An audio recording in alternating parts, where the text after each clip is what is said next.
Evening all, how are we? Or A up, as Gareth in the chat is saying. I wish I could get away with that, Gareth, but that's not something I could do. How are we this evening, Danny? Yeah, good, thanks, mate. Pretty good. We just went for the. We usually go for a nice stroll, don't we? Before, well, not together because we live in completely different parts of the country, but we usually go for a nice stroll, and it's actually really cheered me up. You know, like it wasn't dark yet. Yeah. And it was like, it was so nice. It was just like, and I had my coat, and I was a little bit sad at first. I've got quite a nice new coat, and I was like, oh, this is going to be like probably the last time I'm going to wear this coat. And then I quickly just like, everything's just nicer outside. You know, because when I go for a walk, it's pretty. It's not the best area around here, and it's a pretty rum little estate that I walk to because there's nowhere else to walk. And just walk around this pretty rum estate, but like people were like outside the pubs smoking spliffs and stuff rather than in. And it just cheered me up a little bit. I just thought, that's so nice. It's the sign everyone's happy. Everyone's having a spliff outside this time instead of in their bedrooms alone, you know, or gaming. But I just love it as well. I was just thinking, like, I know it's totally obvious, but we're so lucky to have seasons, aren't we, in England? Like, seasons are just a tremendous thing because, you know, life's all about contrast. You don't get happiness and without contrast, and we get such incredible contrast from the seasons, and then I get to feel really happy about like it being light outside, and it's great. This is very philosophical. Are you sure you didn't partake in the spliff? I wish I was thinking, it took me back a few years. I was like, it did have that kind of early summer feel, didn't it? So yeah, no, I know what you mean, by the way, with the whole season thing. I mean, for those of you that are regular viewers, you know, I can walk to Kew Gardens in a fairly short amount of time, and there is probably no better place in England to see seasons change in that respect. So yeah, very, very lucky. In fact, I quite like this comment in the chat here. Spring is showing some ankle from Ron Cupboard. There you go. Really yeah, quite right too. And actually, interesting story. But our regular viewer, I am 1974, his quiz night's been cancelled. So you are a regular quizzer yourself. So that's big news from 1974. Big news. Good. Okay. So yes. Okay. That will be the end of drug references here. It's all a bit sort of knives and needles where Danny is. It's all a bit sort of flowers and teapots where I am. But and sirens. Oh, that's true. Yeah. I'm on the fringe of the nice stuff. Yeah. So yeah, maybe I'm overplaying it a little bit. To be fair. Yeah, interesting time to be having this chat with as you've said here, actually, if I could bring it up, a selection headache with two of the people that central to conversation at the moment. I don't think I've seen a pod this week who hasn't hammered cheap / mid-price midfielders for about an hour. So I don't know if you're feeling fruity on that one or you want to be decisive, but we've got a lot of game to bring if we're going to be doing that. But Warry Hilson there, and he's been mostly Warry Hilson except for when he's been on my bench. But we can talk about that in a minute. And Florian Wirtz, which we can talk about later on. So yeah, big selection headaches. Let's have a quick look at our. Am I doing mini? Oh no, okay, mini league first. Let's just have a quick chat. hello to our chat and see how the this is where we have like a random collection of managers from the league who are not actually manager of the week or not actually shout outs, but I just make it up as I go along, to be honest with you. But you know, I'm in control. I hit the buttons, and if you don't like it, you know, I'll just carry on. Zach is back at the top with final score. He's back to being number one. You know, I just kept refreshing until Zach was top. That's how it works here. I know everyone thinks that I've got it's basically some sort of cabal organising that, but yeah, he's top again. Some familiar faces there: Benji Yag second, Matthew Nuttall third. You and I still plummeting in the basement, probably. Familiar name as well, John Hilton. I'm sure he was in the top 6 quite a lot earlier in the season, but he hit 77 points this week. There's the highest one I saw. Again, you know, don't crucify me for it. There's only so much scrolling that one can do. But I also wanted to give a shout out to our lowest placed manager, because I thought it was quite interesting to just have a quick look. And Redwan Hassan with Raywan FC, He's 100 points adrift at the bottom, and his team didn't look bad, by the way. I think he had Van Dijk. Might be wrong about this, but like it's a solid enough team. For some reason, he's 100 points off of the next one above him. So good luck, Red One. Hopefully, you can win the wooden spoon race. I wonder if he's still playing. I wonder if he's still watching and playing. Like if he's watching, he should like message in the chat at some point. It's probably relevant to like questions about people depressed and want to quit the game. I wonder if he just like subbed to us early in the season. Yeah. Hopefully he's still subbed. Yeah, I was going to say the sunshine today probably, at least in the UK, hopefully is useful. We've got quite a few questions lately about people who are basically, I want to leave this game. Please don't make me do it anymore. So yeah, tricky times. But we'll try and be helpful. Do you know what? I looked at the name for our 100-point adrift manager there, and I don't know. I can't speak for you, Danny, but obviously we're an up and comer as far as the pod world. Okay. Colin has told me in the chat that Red One still has Mateta. Okay, fair enough. Maybe he's not too fussed anymore. But you occasionally, as an up and coming pod, so to speak, been around for what is it, a year or so. Occasionally, it's come into conversation with random people, right? And I'm pretty sure that name, anyway, I might be wrong about this, but there are people where I've met them perhaps at a different university, at a conference or something like this, and somehow we got talking about football, and I'm like, oh yeah, we do this actually, it's kind of cool. And they check out the pod, and of course they're from the most random places and with completely different specialisms to you or I, and they'll kind of drop a sub and that kind of thing. So I think I might be wrong about this one, but the people, occasionally you get that, and it's kind of mad. That would make sense then, wouldn't it? Because what are we doing? We don't have viewers or subscribers or people in the mini league who just stop playing the game after 2 weeks, do we? Because they'd have to be far too deep and serious and saddos to watch us. So you're probably right. It probably is someone like that. No, we're kind of. I mean, yes, we're all kind of modern and we'll help you with your health and pat you on the back and give you a sort of cuddle. But at the same time, we're also. I mean, Danny and I are kind of more the sort of slow stoic types who couldn't physically like switch off the button because we owe it to ourselves and our long career of being of playing this game for better or worse. So that's a tricky thing. Good. Okay. Well, congratulations to those on the top 6 and carry on. That's a new name there as well, Joe Kelleher. I don't know if he's any relation to. How do you even say it? Is it Queven? No idea. Yeah, I'm not sure. I should know this, really. But yeah, Berries is his team. That sounds nice. Last week, how did you get on? So I think you and I have had fairly similar fortunes lately. The only difference is you've been struck with some very unfortunate injuries. So give us a quick rundown. We won't dwell on this too much because I know that both of us want to move forward. Yeah, where to start very quickly. Another pretty, just another pretty frustrating week, but not too bad. I mean, I think I moved. A lot of people have barely moved in it. I think I'm about 100k or something, 100k, 110k or something like that, and I think I went up 60 places. So I've actually had quite a few weeks this season as well. Where I posted something a few weeks ago where I very nearly got finished with a grey arrow. In fact, one week I was one game away. With 1 game to go, I was actually on an exact grey arrow like at that point, and I nearly got another one. So yeah, I mean, I don't know if there's anything worse in the world actually than relying on and watching and having any hope at all in double Everton on a Monday evening. Yeah, brutal. I mean, is there anything worse in football? I mean, than Agent Moyes and 2 of his minions, who are just going to do their best to scrape out any kind of 1-0 or at best in any game. And there's just so little to hope for there with those guys. But I mean, what's been really annoying, just have a quick moan, but it's like 2 Mondays in a row, right? I got fully death cooked. Do you remember? I think it was 2 weeks ago. I got death cooked by both of them. So 2 weeks ago, Njai and Tarkowski. Njai was on 11 and Tarkowski was on 9 Defcons.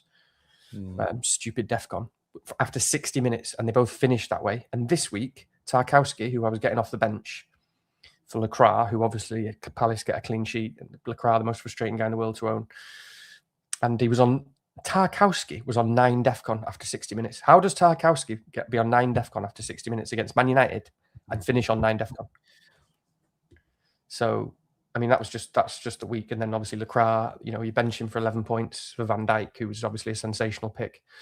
The week that Van Dijk gets 0, and then you get Lacroix back in the week that Palace finally get a clean sheet, and Lacroix's not playing, and they have a penalty saved. But anyway, obviously I did get a bit lucky with Virgil, so that was something. With Van Dijk with that last minute assist. And apart from that, that's it. Wow. I'm surprised. Yeah, surprised it was a grey arrow, to be honest, with just basically a Virgil assist and a Haaland assist. Yeah. And a Bumo assist. That's it. I don't actually realise how bad it is when you say it out loud. And obviously Hall was obviously the best, the auto sub that I should have had away at Man City.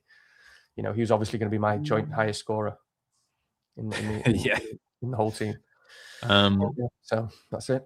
Yeah. When did James, the titanium grizzly bear, turn into Fozzie Bear or Cuddly Bear or whatever he's become? Yeah, well, not even that. Then all he did was get booked. So in that last half an hour, he needed 1 defcon, and all he did was get booked. Yeah. But yeah, what can you do? For what it's worth. By the way, I compliment the various people in the chat who are posting, various. I'm not going to say terrible scores, so I don't want to be one of those guys, but ones that could have gone better. We're with you. Yeah, so I don't mean to, I hope I don't offend anyone there, because like I say, I didn't actually get a red arrow, so it's not like it's bad. It's just been a turgid, it's like 10 weeks. So yeah. So my lot was, I know what annoyed me the most last week, but just take a bloody look at that bench. This is the problem, right? So you've had obviously injuries that have wound you up, and I, as a result of last week's move, have moved into a sort of situation where I've got quite a deep squad now. But of course, it's slapping me across the chops in the worst kind of way. So I had a 2 from 5 situation where I had to pick 2 out of Anderson, Alderete, Wilson Hill, and Anderson. It's literally the worst possible combination. But in the end, it was difficult to move beyond, okay, the most likelihood of a clean sheet, Sunderland home record, etc. And then the idea of playing Wilson against didn't really make sense to me. I knew in my head, I knew that Hill was very unlikely not to concede. That obviously failed. So in the end, it was Anderson and Alderete, and they were the worst. I mean, Anderson's fine, obviously 4 points, but it's just these little things that and I've talked about this with someone earlier this week, and I wouldn't be melodramatic about it because it's fine. I'm having an okay season, like nothing to write home about either way. I don't need to look at my rank to know that. You just know by experience after a while, like roughly where you are, don't you? And it's one of those ones where it's I think there's a little bit of a confidence dip at the moment. I just like to kind of move on and have one good week and get back onto form again. And it feels like 3 or 4, sort of about a month of being a bit like. Just niggly little annoyances, that things that could have gone really well have just gone okay, or things that could have gone okay have been bad. Like stuff like, I mean, this is a rubbish example, but like Brian, in my head, Brian was going to smash it. It was going to get in there ahead of all the other people. They were going to pick your bad picks like Rodgers. Only joking. Only joking, fellas. And it was going to work out for him. It was going to get a bit of an edge there. Ekatike, etc. Things like that we're gonna, but it just hasn't gone to pass. So it's okay, but it's just a bit frustrating. But that said, it's still okay in terms of setup for going forward. And Munoz, I have to count my lucky stars there. It sounded, I didn't watch that game, but it sounded pretty fortunate that he got away with 9 points there. So, I mean, the most fortunate was obviously Hill, who's on your bench, I think, wasn't it? Yeah. Wasn't it like over 3.17? Yeah. So I mean, but no, you're right. I mean, confidence is a thing. It's weird in FPL. I know there'll be people who are like very, very strict, model users who are just interested in EV, and they'll say that that's kind of a ridiculous claim. But for people who are not just picking based on EV, confidence is a thing, isn't it? I'm afraid, as managers, and it's very frustrating. It's difficult, and you just tend to prevaricate more, and it's making decisions becomes harder, and you can't back yourself. You don't have as much room to, because you feel like worried about ranks and stuff. But I mean, honestly, first of all, it's pretty amazing that your squad is so deep that you've got Anderson. Who's got Anderson last sub? I mean, that's quite interesting. That's quite interesting as well. Concept. Like that's an interesting concept in itself, because to say I'm going to put 4 points minimum third sub. Yeah, every week you want a kind of mass gashed leg scenario, or last minute illness. You know what I mean though? I wonder how many people have ever had Anderson, like informed people had Anderson first sub, because that's what you were literally saying. You were literally saying, I'm going to place 4 points minimum in the last sub that's never going to make it into my team. Which I'm not saying you should have played him, because I'm looking at your team. I'm like, what could you have done? I mean, the most interesting thing is Alderete, because I have to say I probably would have played him, because Sunderland at home and all this sort of stuff. But the reason why it's interesting to me is because this is quite an interesting sort of almost philosophical debate about models, for example, because I'm still finding it hard and too hard to let go quite of what Sunderland have been for so long in this season. Yeah, same. Yeah, and especially at home. And so, for example, we know last week that, take for example, Anderson, was it Fulham at home to Sunderland? I can't remember. Was Sunderland playing Fulham? Yeah, Fulham. Yeah. Anderson was massive on the models, wasn't he? I know you've played him anyway in the end, but he was really big on the models, just like everybody has been against Sunderland recently. On review, for example, because review doesn't rate Sunderland very much at all, and that's been quite a nice example of where we could have gone, okay, like forget what we think about Sunderland right now. Like they are a promoted team. They have fallen off a bit of a cliff, and the models are massively backing against them, and they're ahead of us. It's a nice example where the model is concretely kind of ahead of us at the moment on the Sunderland thing. Yeah, do you know what? Just on that, this is just a useful note going forward. Maybe when we get to kind of post-mortem status or whatever, when next time we have Alon back on, basically, we'll talk through how one actually goes about using things like FPL review, but other things as well. And like this is a good example of. So as far as I recall, this is the team that FPL review would have played, by the way. Okay. Yeah, so that's interesting in itself. I don't know whether the bench order is the same. It probably isn't. But this is what they would have done. But in a weird way, I ended up using quite hybrid elastic logic to make my decisions this week. So, for example, like you, there's a bit of old school just watching football this season of Alderete. They're good at home. Okay, I know he's been a bit disappointing, but no one was due great defcons this week in this squad, in a sense, because their oppositions don't tend to give much away and that sort of thing. So that was there, whereas Anderson is probably the safer, more robust, algorithm friendly defender pick there and that sort of thing. So there's a bit of a hybrid logic, but whereas they've never particularly liked to pick like Wilson. I think they're warming to it now because minutes have been fairly consistent for a while and the fixtures are obviously really good. And that sort of thing. That's it. I mean, that's fine. I think that because I didn't realise when I was starting saying it was about Anderson, and Anderson was the one who was big against Alderete. And like you say, the reason there are twofold about, say, for example, review playing Alderete. Like you say, just like you said about Wilson, it's starting to warm to it more big time. Actually, it looks pretty good down on review to me at the moment. But another interesting thing that I've just said about the models sort of being ahead, a potential pretty reasonable argument actually for me right now in terms of what I would do and what I would pick. And an example of them potentially being behind is actually Hill. So I don't know. It would have been much closer for sure, one way or the other. Take, for example, if Hill was Senesi. Senesi's way bigger on, for example, FPL review than Hill. Justifiably so, because we've got a career's worth of data. We know, the more confident in the defcons and stuff like that. But the gap, so for example, this week, because we'll talk about lots of picks this week, but I looked at this week and I think Senesi's 4.8 and Hill is 4.2 on similar minutes. Oh, really? So they're not even close. Mm-hmm. Whereas, people might look at that and say, well, Hill is actually nailed, or, reasonably, we could argue that he's nailed, and we could argue, his defcons have been unbelievable in the 6 or 7 games that he's played. So anyway, too long a sort of point on that, but you know what I'm saying, that like that's an example where it could be a bit behind, and actually maybe Hill would have been further ahead in the team in review if it was Senesi. Yeah, how no one scored in that game, by the way, is incredible, because even Bournemouth's XGI was pretty low, I think, from memory, but even they managed to, exploit a fair amount of. Rayan's an interesting conversation. We'll come to that a little later on. I haven't made my mind up whether he's a one of those great real world picks that you watch and doing incredible things versus actually. But we'll come to that. You know, that's something that we'll talk about a little bit later on. But he's definitely in some of the questions coming up. So yeah. Anyway, it's certainly not a disaster. Actually, the other thing, by the way, and you'll notice that this was the end of Mad Bob Sanchez's great run. I actually did have quite a few keeper questions this week because the people were so upset with him after not getting a clean sheet in any of those nice games. Was it none? Yeah, jeez. None. I don't think it was any because he bagged like a 10-pointer just before it.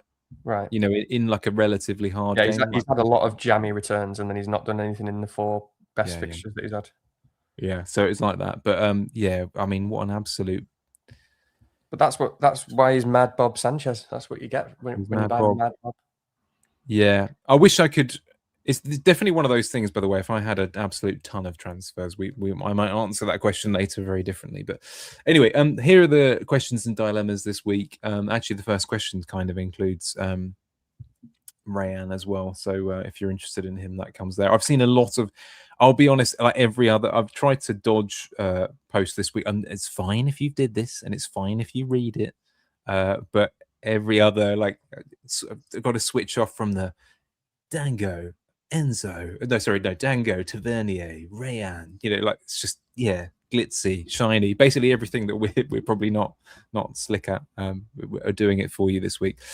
But we'll try and answer it in our own way. Is it worth holding Enzo? This is going to be an interesting one for you because you obviously own and I don't, although Rice comes up in a similar sort of question. So our good friend FPL Easy, is it worth moving to Tavernier, Rayan, Sharda or Dango? Now, have a moment to think about that. And the reason is, I'm going to try and be really well behaved this week. These are great questions. We couldn't make this pod without our wonderful supporters, the people that tune in every week, that make us feel squishy and comfy and loved. So if you are one of those, or you want to be, then please do consider hitting like and subscribe and sharing with your gran. That's the first one out of the way, but there will be another one later. I warn you, because I'm trying to get well behaved here. I'm trying to do good. By the way, just I know you know this, Danny. I'm pretty sure a couple of people desubbed this week, so we're. I know not what we've done to upset you, but we're very sorry. Please come back. Just so everyone knows how rough it is out there. We literally, I think we just net lost subs since the last video. So that's I don't know. Like, tell us if we should be doing something differently or whatever. But I'm trying to put myself in the brain of, perhaps someone who watches FPL Harry every week and thought, oh, Harry's on that pod. It must be legitimate. It's probably really good. And then they tune in a couple of weeks later and be like, why am I watching this? It's really long. And these people are old and, exactly. So yeah. Anyway, back to the questions. And again, thank you, chat. I can see that Heather's just dropped in to keep us company. So that's always welcome. Holding Enzo, what are your thoughts there? Because you've got him in your team, but you only brought him in a couple of weeks ago. You've been incredibly. I know you don't need me blowing smoke up your ass, but he's been very unfortunate, really, isn't he? I mean, you could have easily got something there. Oh God, yeah. Enzo Fernandez. Nice. Oh, nice, Psycho. Nice to see him. Psycho, we love you, Psycho. Yeah, we do. Yeah, I mean, is what it is. I'm sort of weirdly like I'm not really bothered about Enzo not returning. That he didn't, he was just a good pick, good fixtures. I never really have. I'm never really bothered about things like that. And I guess that always links to the sort of discussion that we talk about in terms of process. Like, I just picked a player that I fully believed in, 2 great fixtures with the option of keeping in 31, and he didn't do anything, and that's fine. And he didn't actually even get any numbers in the last game. I mean, the game before that, he still racked up the standard like 0.85 XGI. Game before that, 1 over 1 XGI and did nothing. But yeah, I mean, I still think basically, just trying to answer this question fairly succinctly, is I still think that Enzo is a brilliant pick season long. He's I still think he's better than everybody realizes. And I say everybody, a lot of people and that kind of thing. And a lot of people see him as an urgent sell and so on. I talked a lot about like when last week, probably or the week before, or when I brought him in, I don't know. All this sort of interviews about him really kind of about this focus on scoring goals and learning how to time his runs and modelling his game on Lampard and wanting to be this goal scoring midfielder. And then you do see it in the numbers. I mean, this is a guy who's, again, he's second on XGI for the season, all players. And it's not, it's not particularly close. It's like Haaland first and then on 17 odd and Enzo on about 13 and a half and then someone else on 11 or something. And then everyone else is bunched up. So Enzo is clear second in the league for XGI, and that hasn't really slowed or changed. Now I know Palmer's there, and he doesn't have pens at the moment. I mean, last game he actually played in the 10, or he played further upfield, didn't he? He did actually, because what's his name played, the guy who was terrible at defending that corner at the end. His name's just left me. The centre midfielder. I'll come back to me. So anyway, he played further forward and then put up no numbers. So I'm not sure how much of a difference that really makes, but. So I just think, in terms of like whether you should keep him, obviously it's not a good fixture this week. The obvious caveat that loads of people have talked about is Chelsea are obviously they've got Champions League coming back, and Palmer still doesn't look fully fit. Obviously early sub the other day, so Enzo's still going to get 90 minutes every game. He'll probably get more time when he does have penalties, and they've got Everton away in 31. So I quite liked it in terms of keeping him, and I think.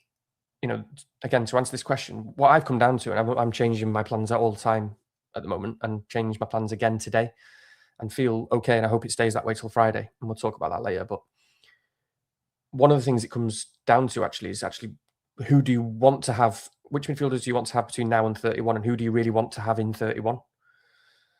And so what's the opportunity cost of keeping him? Because obviously the great thing about keeping Enzo is it is a great fixture. I think it's a really good fixture for him at Everton. Everton away. That's the sort of game, he's going to be battling in and playing till the end and making those late runs in the box and, that sort of thing.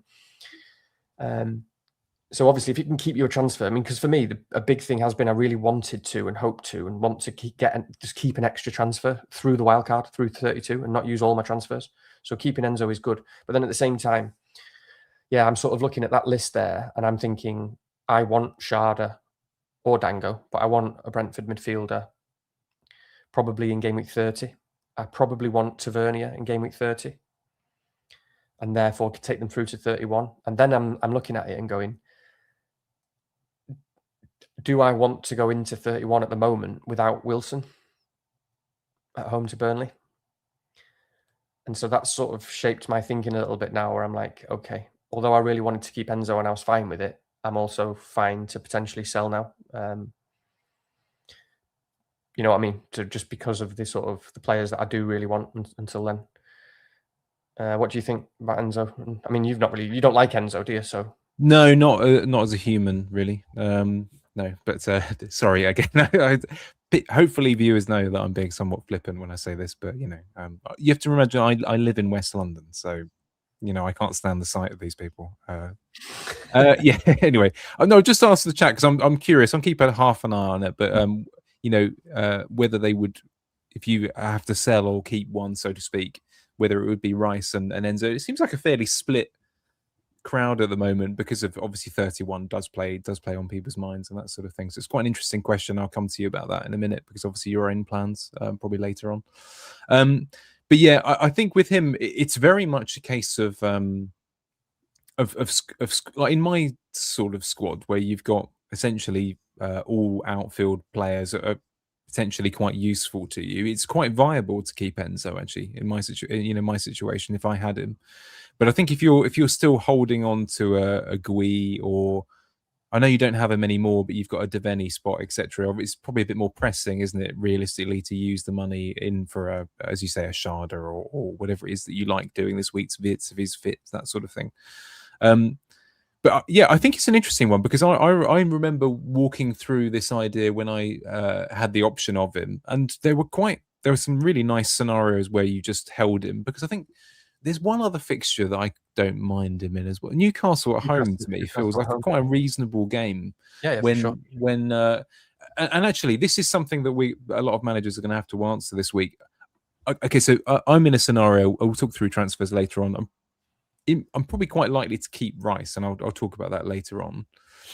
And part of the reason, the more and more I look at it, maybe it's just me being conservative, so to speak, and having other priorities at the moment. But genuinely, when I look at him up against some of the options that people consider bringing in that are quite cheap, like over the next 4, let's just park 31. Obviously, your plans there are up to you, but let's just take someone who's. I always feel like I'm having a go at him. I don't mean to do this, but Rodgers is a great example. I think. I think there's a good case anyway for the next 3 that Rice is probably better, right? So he's got 2 home games. He's likely to get DEFCON in that 3rd one. I know he's not been very attacking, but I wouldn't be, like, for example, a popular review, if you don't alter the settings and that sort of thing, a popular move on review this week is to move Rice to Rodgers. Really? Yeah, it's surprisingly more common than you'd think, by the way. I think realistically it's one where any manager who uses algorithms and makes alteration to the settings and factors in 31 being a bit, a blank and that sort of thing.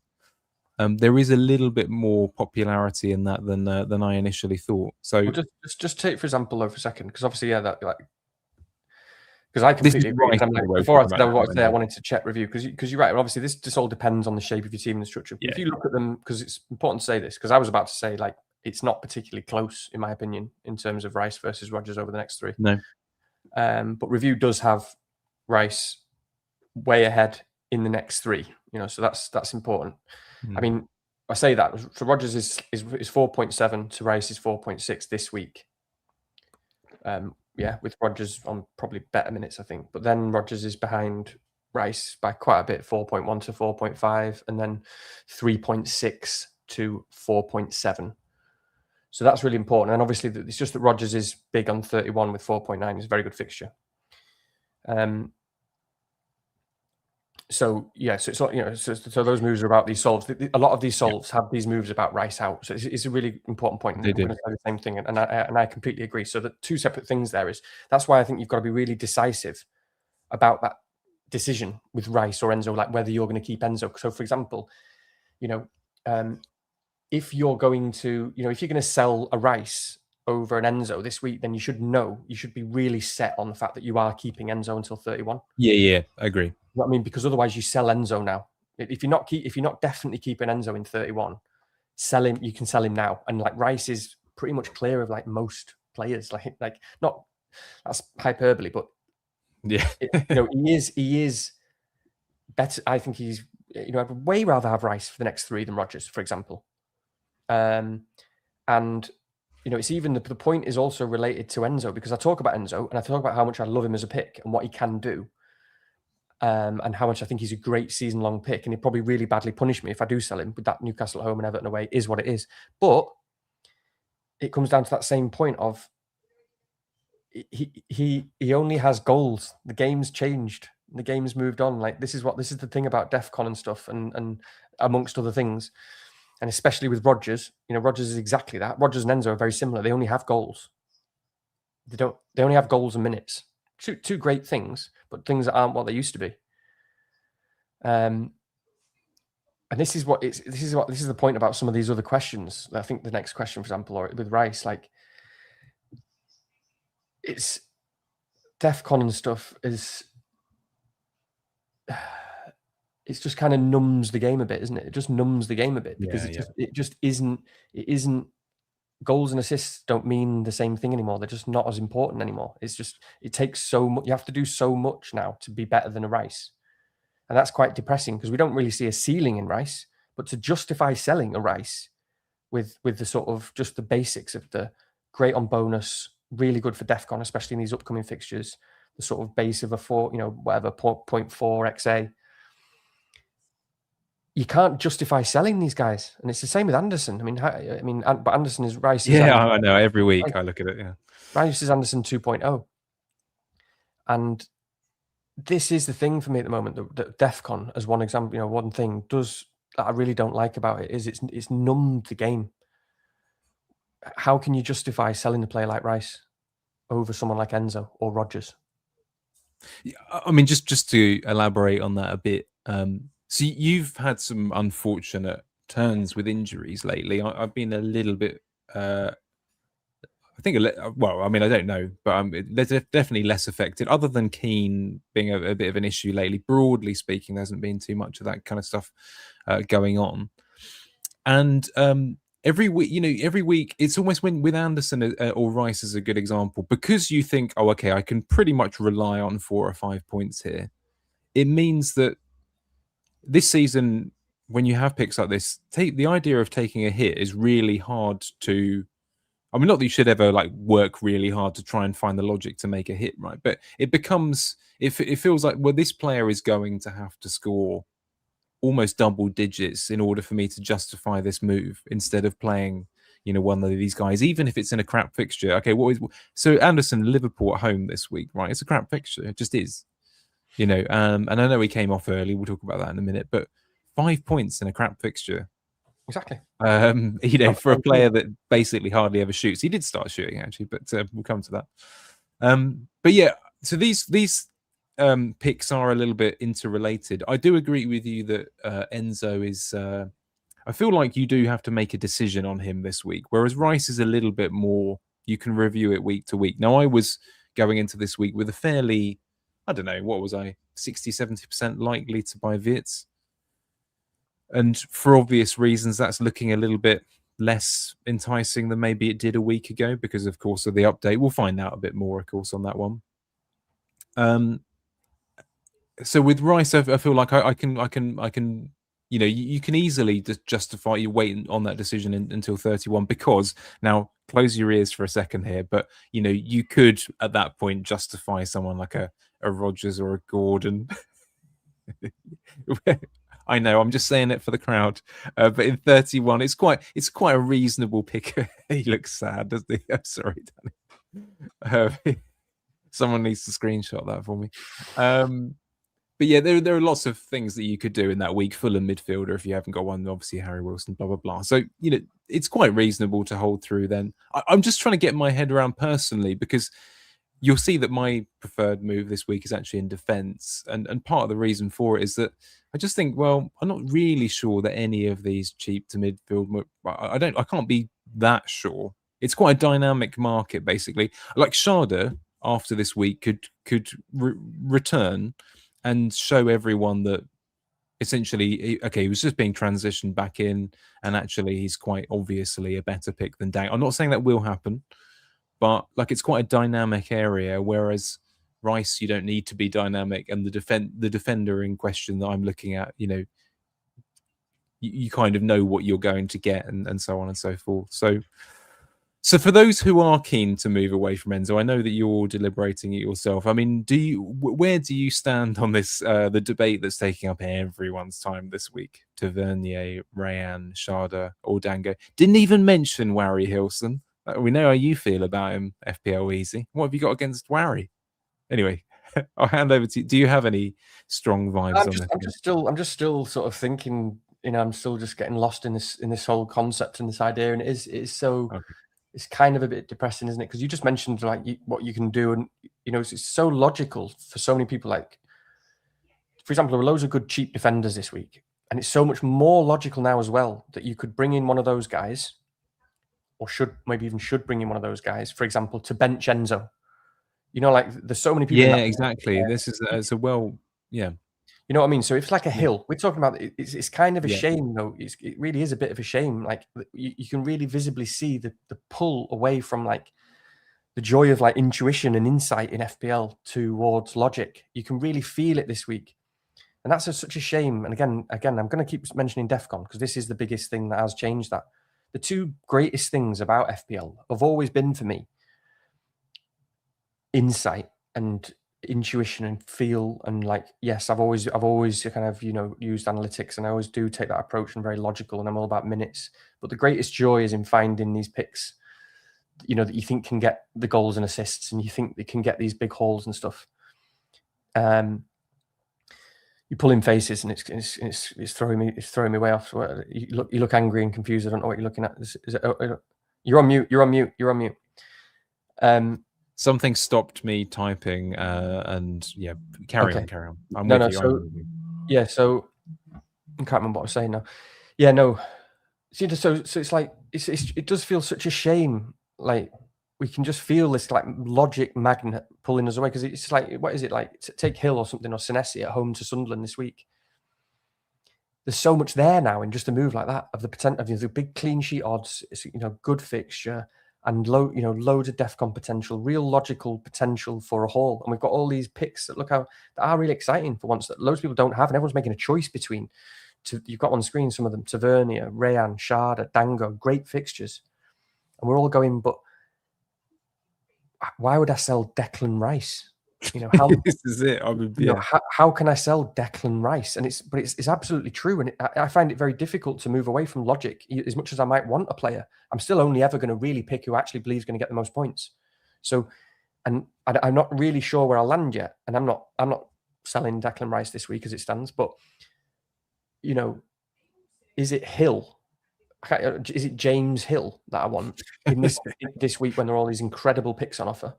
Because it's very, very logical, or a Marco Senesi, or an Anderson at home to Spurs, or even an Anderson. There were some people bringing in Anderson, the Nottingham Forest Anderson. I mean, maybe there's a little bit of logic to that because he's been playing a bit further forward and stuff. But again, he'll probably outscore a lot of these guys. I mean, what was LR's latest tweet? Did you see it? What was it now? Was it Bumo against Anderson or something? Yeah, he's kind of matching Bumo. Yeah. Was it Bumo? It's like 3 goals and 2 assists or something versus 1 assist and no goals, and it's still got the same points, whatever it was, something stupid.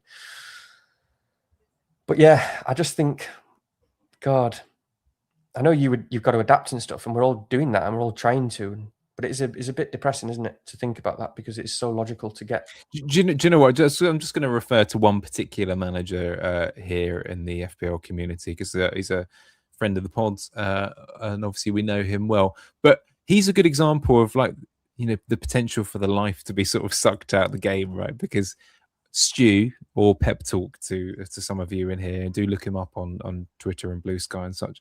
He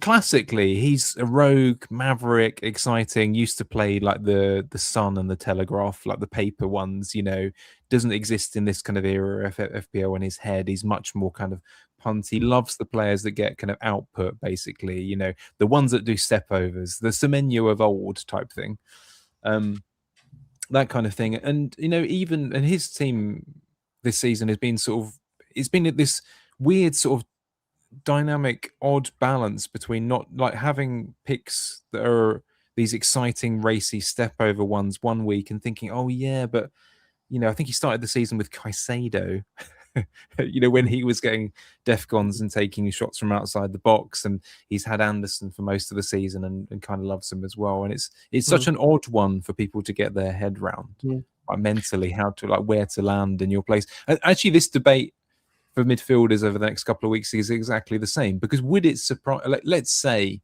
your Elliot Anderson scores 4 or 5 points a week until 31, like, could we guarantee that Dango, Sharda, Rayan, etc., score 20 plus points for a little bit more money? Well, this is what I'm saying. So this is really important. And maybe. I keep trying to think about the ways that we have to conceptualize this to make it easy to understand, and to try and get our head around what it's going to look like next season. And for someone like Mark, who probably isn't one of the people who are going to listen to this pod, but this is the point, right? It used to be, you look at all those players on top of the screen, and it always was, we had to make a decision at this point about which player to bring in, because we had to decide which player we thought was going to score some goals or assists and some points, which is really great. We all get to choose, and one way or the other is going to get the goals or assists. One way or the other is going to get that magical thing in football.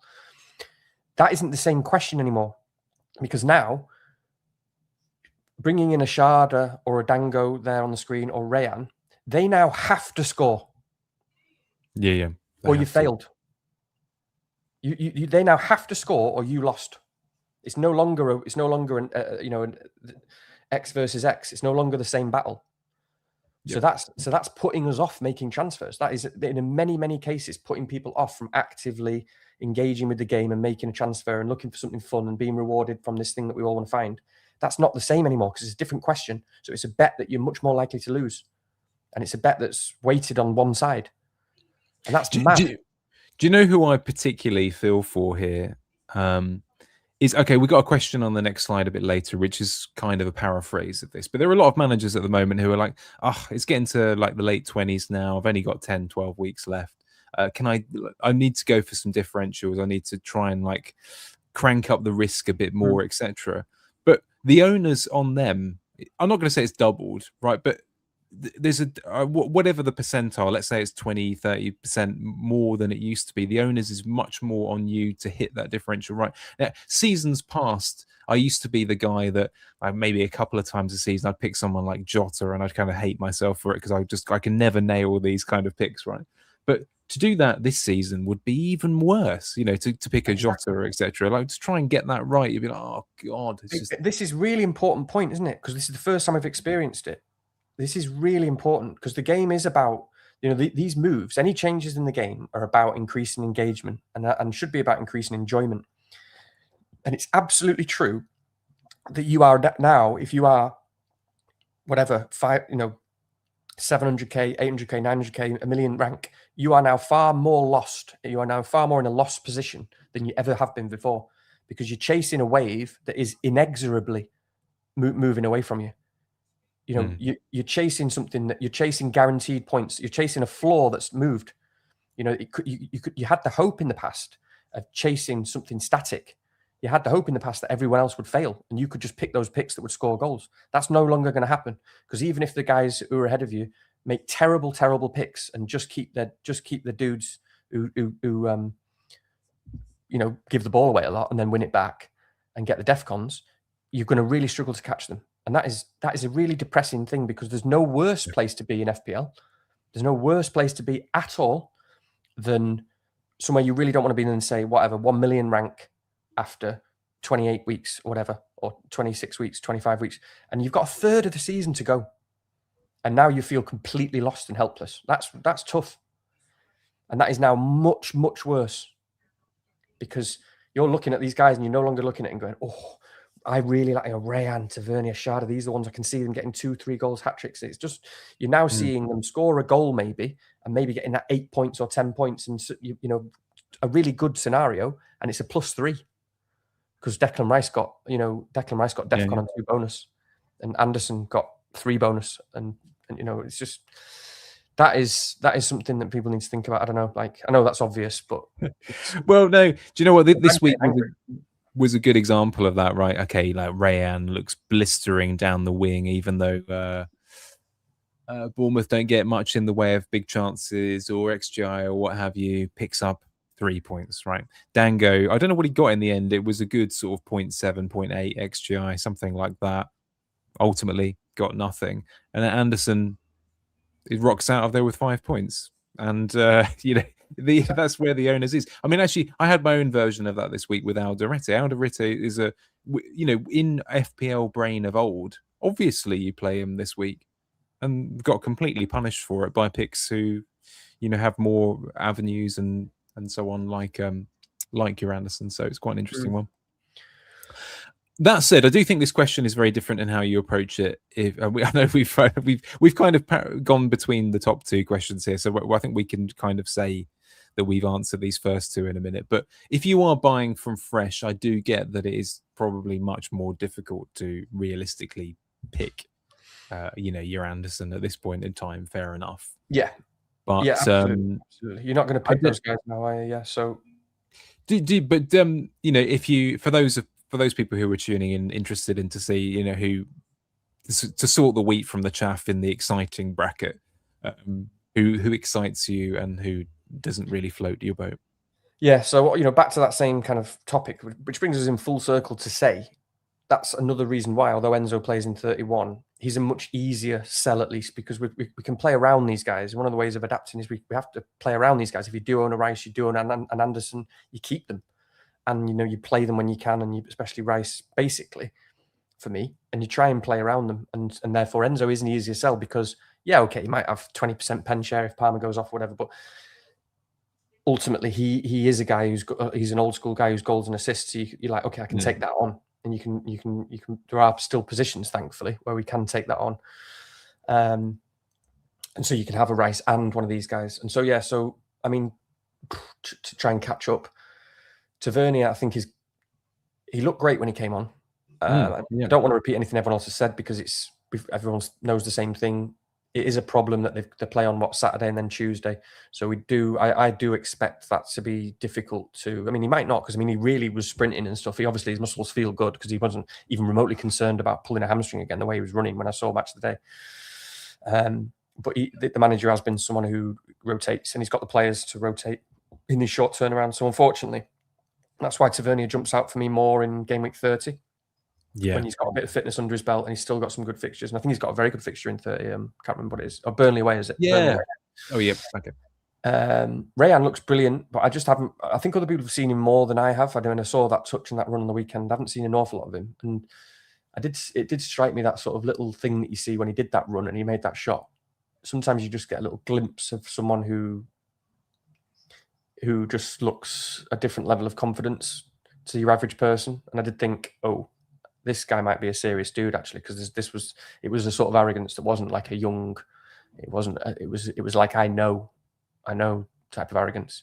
And I thought, oh, this guy might be serious. But yeah, I mean, it's not enough for me just yet for similar reasons.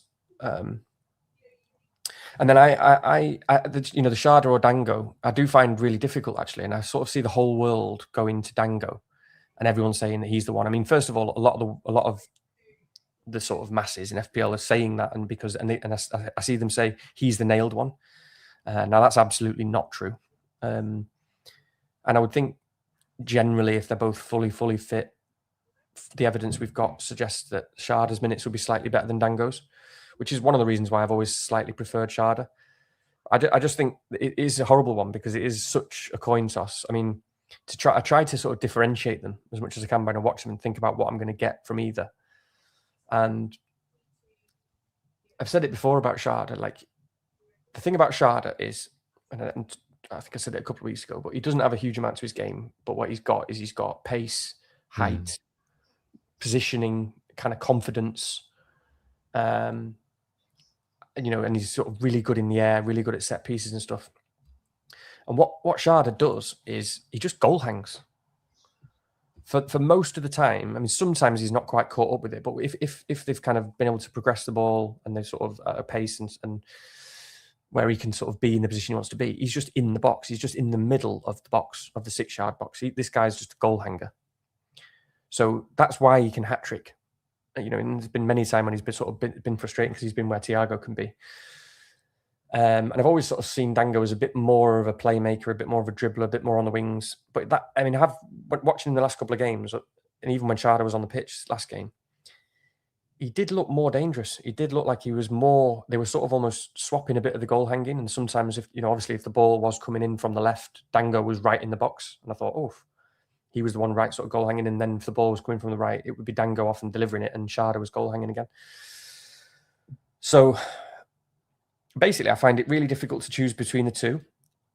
I still think you have to factor in that Ramadan is a thing in terms of like minutes and in terms of what that could look like. You just don't know any given day where, like, yeah, I understand that it's a shorter thing, and then you don't have to fast quite as long at this time of year, but they still have to. It's still quite a long time. They still have to, the last time they can eat in the morning, and etc. etc.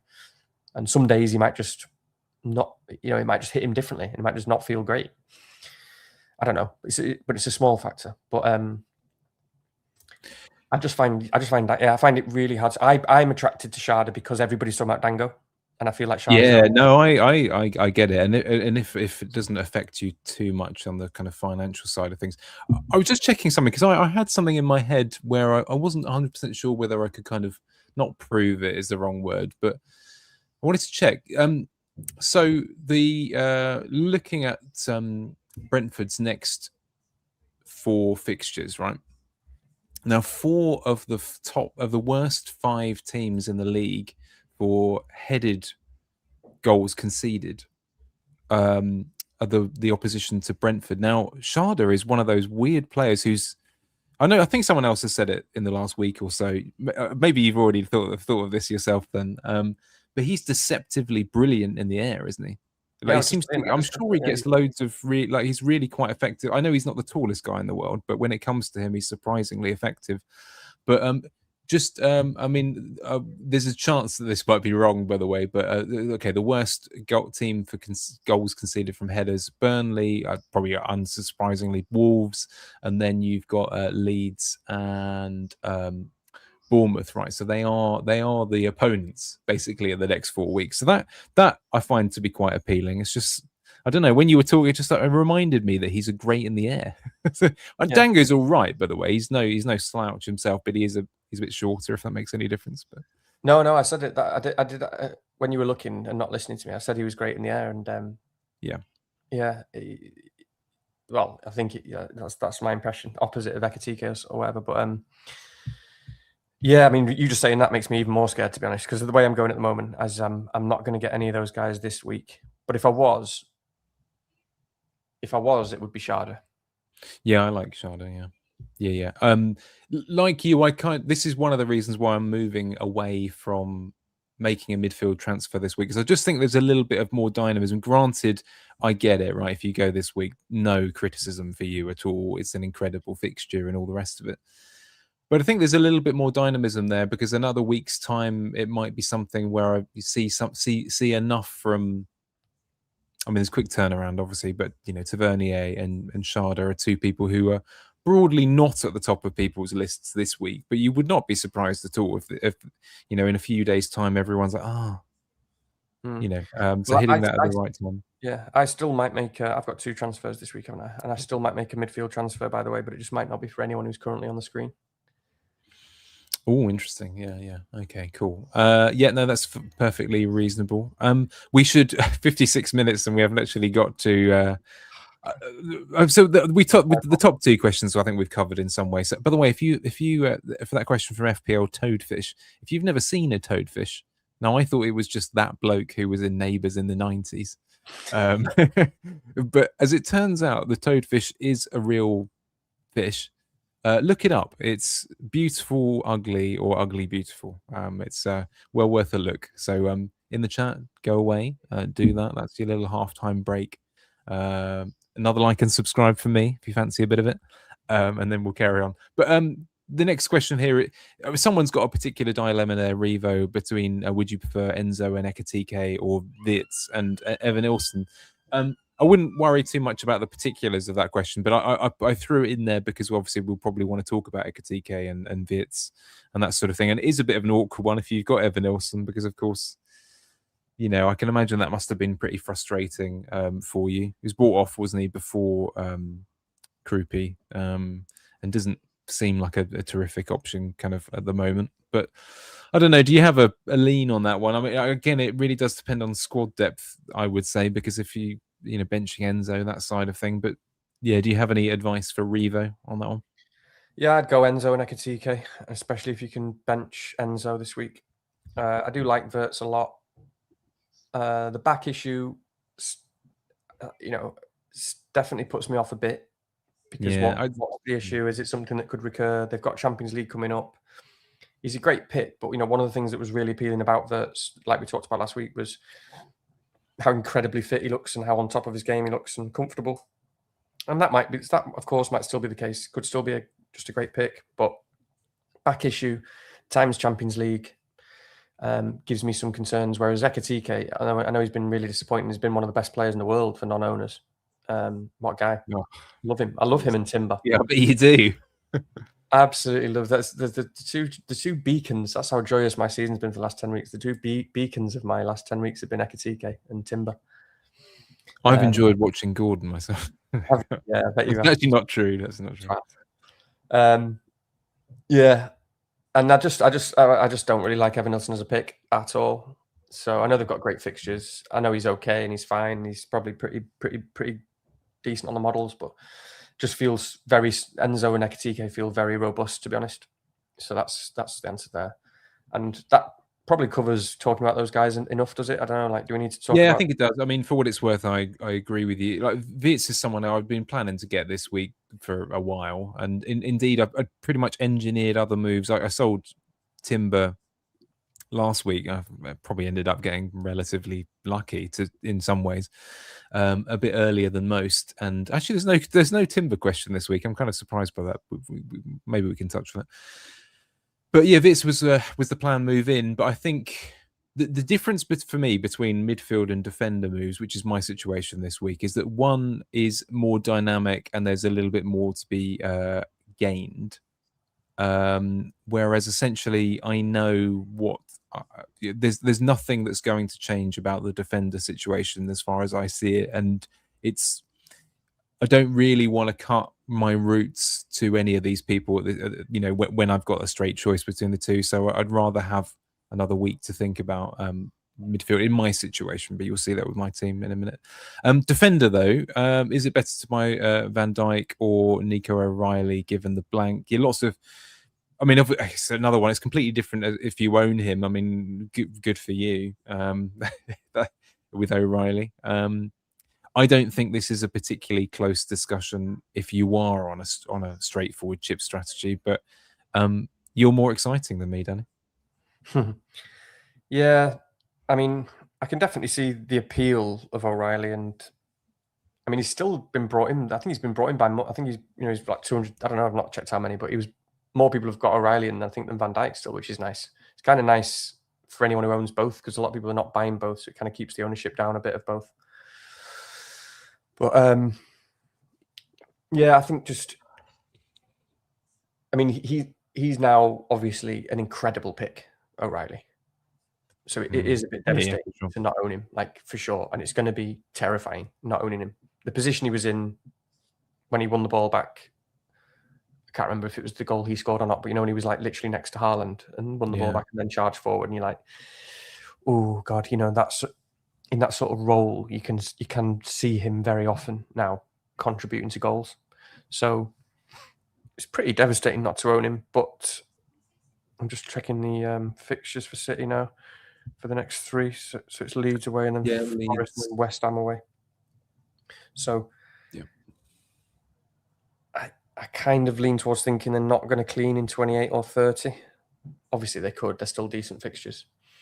But yeah, I just think you've got to take it on. I mean, Nico O'Reilly, he was playing in a different position, but if I was to handpick 2 or 3 of the worst decisions I've made this season, one of them was making kind of far too significant concessions to get O'Reilly in my team when I did.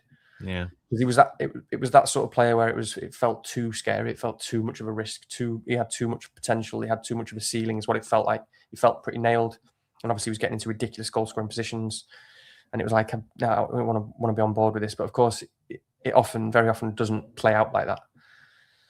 And so I think you just have to remember that Nico O'Reilly is not a prolific goal scorer. He's a big guy, young guy, and you'd have to expect he's not going to be. You have to expect it's reasonable to bet against him doing a huge amount for the next 3. So yeah, like I wouldn't buy him. And it's also it's an opportunity to just go against someone with logic who doesn't play in 31. I know what you mean, because if you wind back the clock, whenever it was, a couple of months, it had the feeling of a sort of unpredictable if Munoz played for City kind of situation. I know that's a ridiculous kind of way of looking at it, but that it was that kind of level of. I think he just hit some outrageous numbers against Leeds or somewhere where it was like 1.5 xg or more or something like that. So it was a pretty difficult time, but. Yeah, I don't think anyone should beat themselves up about missing what you're seeing now. It's so dynamic, and if you have there's a very good opportunity for gains and holding him through the blank. So good for you if you do. But I don't think. Well, to answer Sally's question a little bit differently, if you are someone like FPL Pep Talk who's got a question lower down, and I know you've got like 5 free transfers. This is the kind of area where maybe you could look to gain. I think for a vast majority of people, they're not in that situation, but don't mind it in that kind of scenario. Yeah, I mean, it's virtually 8 points. It's such a big bet, and this applies to other players. It's virtually 8 points. It's such a big bet. Whereas someone like Van Dijk, you put them in, you put the piece in place. It's long term. You forget about it. Position sorted. It's an extra player in 31, and you've then got time to look. Don't forget, all that means that you then got time to look at other players, other good players, to be able to bring in with your extra transfers who can get lots of points. So it's just such an easy bet to make. It just doesn't matter what O'Reilly does. The bet is just too obvious to make. And again, sorry, go on. I was just going to say, you know, also it's a bit similar to what we've already been discussing in terms of it's not just those things that I've just said. But with Van Dijk, you do have all of these avenues. I mean, I'm not really seeing the DEFCON necessarily with O'Reilly, although maybe I'm wrong, actually. Maybe he's hitting it more regularly now. But I mean, with Van Dijk, obviously they've got the fixtures. Van Dijk is what I've viewed him as for the last 12 weeks or 10 weeks when I've had him the whole time. And he's not really done anything until the last 2 weeks. But when Liverpool are putting the numbers up defensively, which they have been for a long time, and they're looking very good defensively, I always then add in, it's probably a bit silly of me, but when Liverpool are looking good defensively, I always think, God, the defensive numbers are good, but then they've got Alisson as well. And I always just think, even when there's so many games where you think, I kind of think they could just hold out for a 0-0 though, or a 1-0, because they've also got Alisson. And then now Van Dijk started getting the DEFCON as well. He's looked more of a goal threat in the last 12 weeks than he has at any other time in the season. And you do think that they're, making a concerted effort to kind of catch up with Arsenal on the set pieces and the corners and stuff, and he's the main threat. So there's just so many avenues there with Van Dijk at the moment. And yeah, I think exactly that. Like, there are a few advantages that people may or may not have kind of brushed under the carpet with someone like a Van Dijk over O'Reilly in this situation. It enables you to be much more flexible, with chip strategy being an obvious one. So they've got lovely games for a while, haven't they? They haven't got a difficult looking game particularly until game week 35. So from that point of view, that's very handy. You might accumulate a bit of value if that's your thing. The next 3 in particular look very, very clean sheetable. So that is very, very appealing. And again, I mean, I'm personally at the moment leaning towards a kind of plan, if I can, where I want to roll at least 2, ideally, transfers through the blank into wildcard. That would be the ideal. I know that sometimes people can do an extra. But that's still got a one unnecessary transfer built into my strategy at the moment, which is, as you say, someone like a Dango or Tavernier, if I want to, could come in one of these midfield spots when I don't really need to do it. And that's still with rolling. So yeah, I would concur on that one. Keeper transfers is an interesting one because, again, a lot of review type sites would potentially advise moving on Sanchez this week if you are in a stable squad situation. Some people are downgrading Raya because that enables them to get a Thiago, something like that. So that's obviously part of it. But where do you stand on this? So the keeper transfer being legitimate at the moment for those owners? I suppose, to give you a moment to think about it, I mean, I should start because I'm in this situation. And I haven't decided who I'm going to play yet, particularly. But the answer is I will just make do. I don't really see enough value in that because, unfortunately, even if I could pick Kelleher, for example, for the next 4 instead, yeah, of course I would. But to be honest with you, it wouldn't be surprising to me if they only kept 1 clean sheet, maybe even none, because that's just the team who they are. It's not their first kind of priority, that sort of thing. And Chelsea tend to squeeze out clean sheets in weird games anyway. So like Newcastle at home and Everton away look all right to me. This week is the kind of fixture where he either doesn't do anything at all or he walks out there with a generational 12-pointer. So it's one of those hard ones, isn't it? But what do you think about keeper transfers at the moment? No. Because there is a surprising swing. Yeah, just no. Good. We'll move on. Yeah, no, I don't think we need to discuss it for very long. It's too much randomness in keepers. They can get points anywhere and everywhere. You might actually just get loads of points that no one else gets. Just spend the transfers. We should give a little bit of a moment to this Salah question, but it's kind of infused with a different flavour here from East West Tiger, who talks about eye test versus analytics. He's saying there's huge movement towards Salah from analytics based managers. Is this ludicrous given their respect? There's a bit of a judgment in there. Is this ludicrous given their respective performances at the weekend? I should say, I mean, I moonlight and try and do a bit of digging in this area, and I found there to be a little bit of a drift away from that move from what I've seen in the last few days. Obviously, Salah, what did he come off in the late 70s? Maybe that put people off a little bit. Yeah, it's a shame really from that point of view, because that's what I would have thought. I would have thought that movement is now dying a little bit. I mean,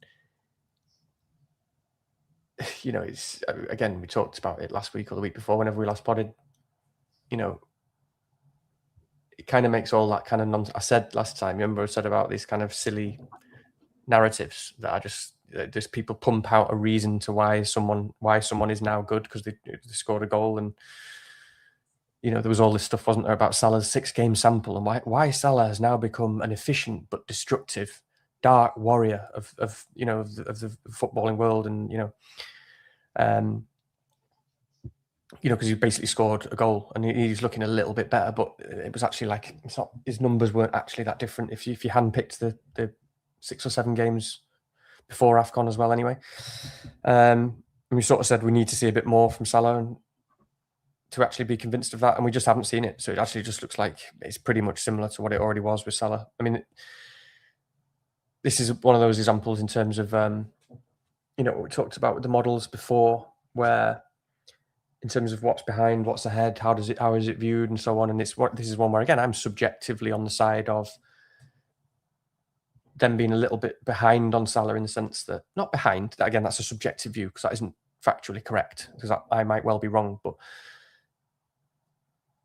they're not, models rightly so, and not going to shift quickly off Salah and what he has been for the best goal scorer in the Premier League for like 7 or 8 years, or, one of the best goal scorers ever, everything that he is. They're not going to quickly shift off that, and they shouldn't, because that's not how our models operate. So his numbers on the models are still very high. He just basically needs minutes. We know he's on penalties still. If he's got the minutes, they're going to be very, very good. So that's why I said when the minutes were very good, maybe if he scored another goal or one good performance, there could have been a big shift. There probably was going to be a big shift from Haaland to Salah. But I think last week has put that to bed quite a bit, really. I mean, Haaland still looks good. He's just, they're there in a title race. He's a better player at the moment in terms of FPL, in terms of, all that sort of stuff. So there might be there'll be a few, model slaves who are just like, if they believe the minutes are good, they're still going to go there because there's an opportunity EV wise to do that. Fine. And I think it's a bad move personally. And unfortunately, he came off on 77 minutes, because if he'd have played 90 minutes, a lot more people still would have done it, regardless of any returns. Yep. It's a bit of a shame now, because that the minutes will be for many, it'll be an objective reason to say no. And for many, it'll be an excuse to say no, because they never really wanted to do it anyway. So. I also think this isn't the most important point, but there is a strange knock-on effect to 2 of the picks that we've discussed earlier, which is that I think the sacrificial lambs in a double move to bring in Salah would have been Enzo and Rice. And actually, that's one of the reasons why it's perhaps a little bit less enticing for some who were considering it now, is that, okay, they're probably just looking at a single move downgrade from a midfielder price-wise.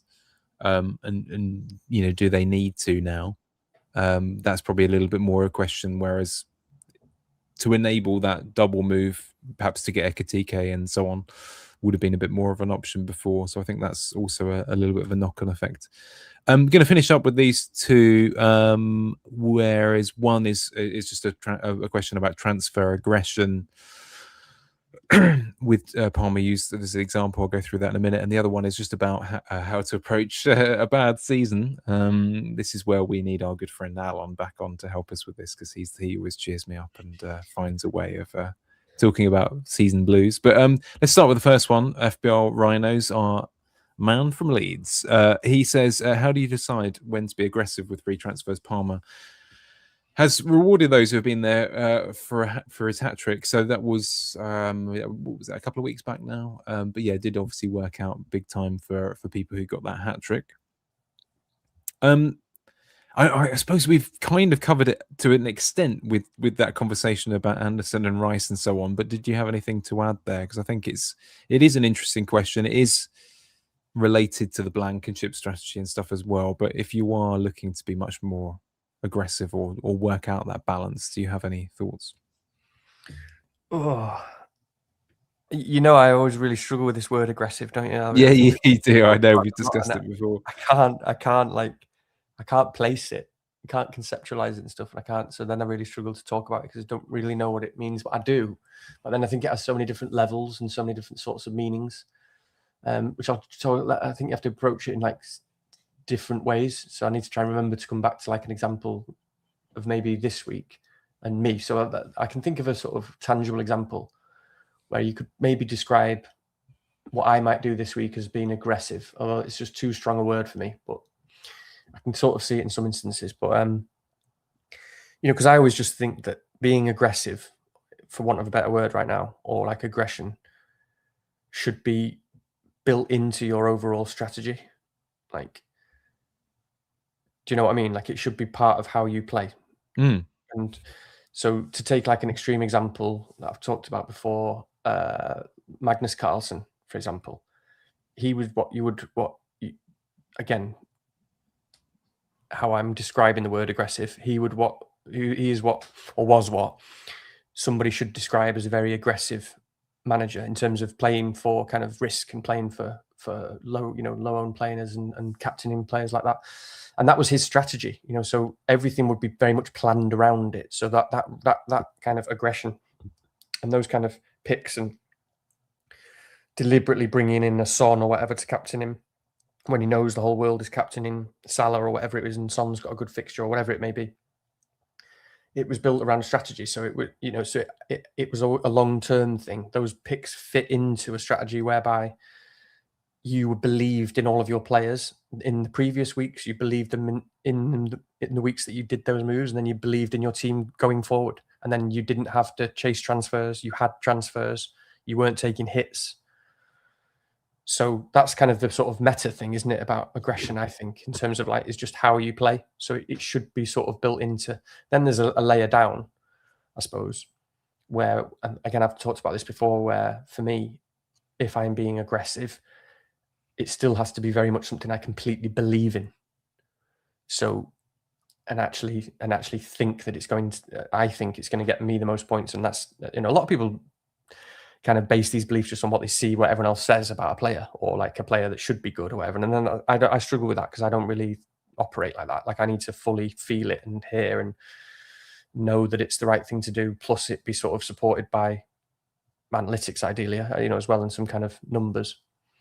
But then also that belief usually means for me that it also does need to be at least a medium period move. I suppose, so for example, one might have been the Gordon and Hall move when I brought them in together. I guess that was reasonably aggressive, or it was probably quite aggressive, for want of a better word. But they had 5 very good fixtures. I think Hall, I just really liked Hall as a pick. Gordon had penalties as far as I'm concerned. Got his minutes slightly wrong, so I thought they'd be a bit better than sort of your 65s. But I still did believe in it fully, and it was for 5 transfers. So I think when I saw this question from Rhinos earlier, when you shared it with me just before the pod, there was another bit on the end of it where he was saying, like, does it need to be for more than one game? So again, that's quite a tricky question. I mean, I would only ever make a sort of, if it's for captaincy, you can make a sort of one move, you can make a short-term move, but again, like, that's quite a sort of luxurious place to be. You should probably have had to have planned for that, because again, if it is for 1 week, for example, you think about how the size of that bet has got to be. If it requires points or transfers to get into it, and then points or transfers to get out of it, it's a huge amount of points, isn't it, to have to make? You're not just betting on a player; you're betting on them having to make up the 8 or 12 points that you might be to completely shift around your team to make up. I don't know if anyone's even asking about those kind of moves, because I think Ryan was asking, should it be for more than 1 week? So for me, it should generally always be for more than 1 week. Do you know what I mean? Unless it's kind of built into your whole purpose and plan for a 1 week captaincy, which very rarely works out. I can more or less only think of one scenario in recent times where, well, I'm not saying that I always have it right, but deliberately brought someone in very clearly for one game. And that was because there were people who were legitimately triple captaining him, or bringing him in because it was a double game. I think there was a game week, I don't know, let's say 3 or 4 seasons ago, where I didn't have an easy route to De Bruyne, so I had to kind of go around the houses a bit to hit him in for a double game week where they had 2 home games or something like that. You know, people were considering triple captains and that sort of thing, and that made sense for that. But the obvious point over multiple game weeks is that you're maximizing your ability to use your judgment skills, right? Now, any moron out there could look at Burnley at home and be like, oh yeah. But, you know, to be able to maximize a trend or a flow or something that you've noticed that could affect 4, 5, 6 game weeks, obviously is a much more, you know, there's a much greater ability to kind of maximize that situation. So I know that's fairly obvious, but just to add that at the end. Yeah. Yeah, I just had the same response to that, but I lost it. What it was. So I was trying to think of the examples of kind of what I'm doing this week. But yeah, again, I don't think there's ever. There's never a decision. I don't think there's ever should be a decision to be aggressive. I think I just try to. I think my aggression is always to try, and you need to get a bit lucky with injuries and stuff. Is to try and get in a position where you're a bit ahead of the game, and that's the joy of being in an aggressive position. Is being ahead of the game, whereby you've got transfers, you've got a good team, and you can make picks that nobody else owns that have good fixtures for the next few weeks. I don't know, but again, there's different contexts of that discussion now in terms of because I'll make a couple of moves. I'm now leaning to playing my 2 transfers this week, and I could very reasonably not do that. So is that an example of playing aggressively? I guess it is a little bit,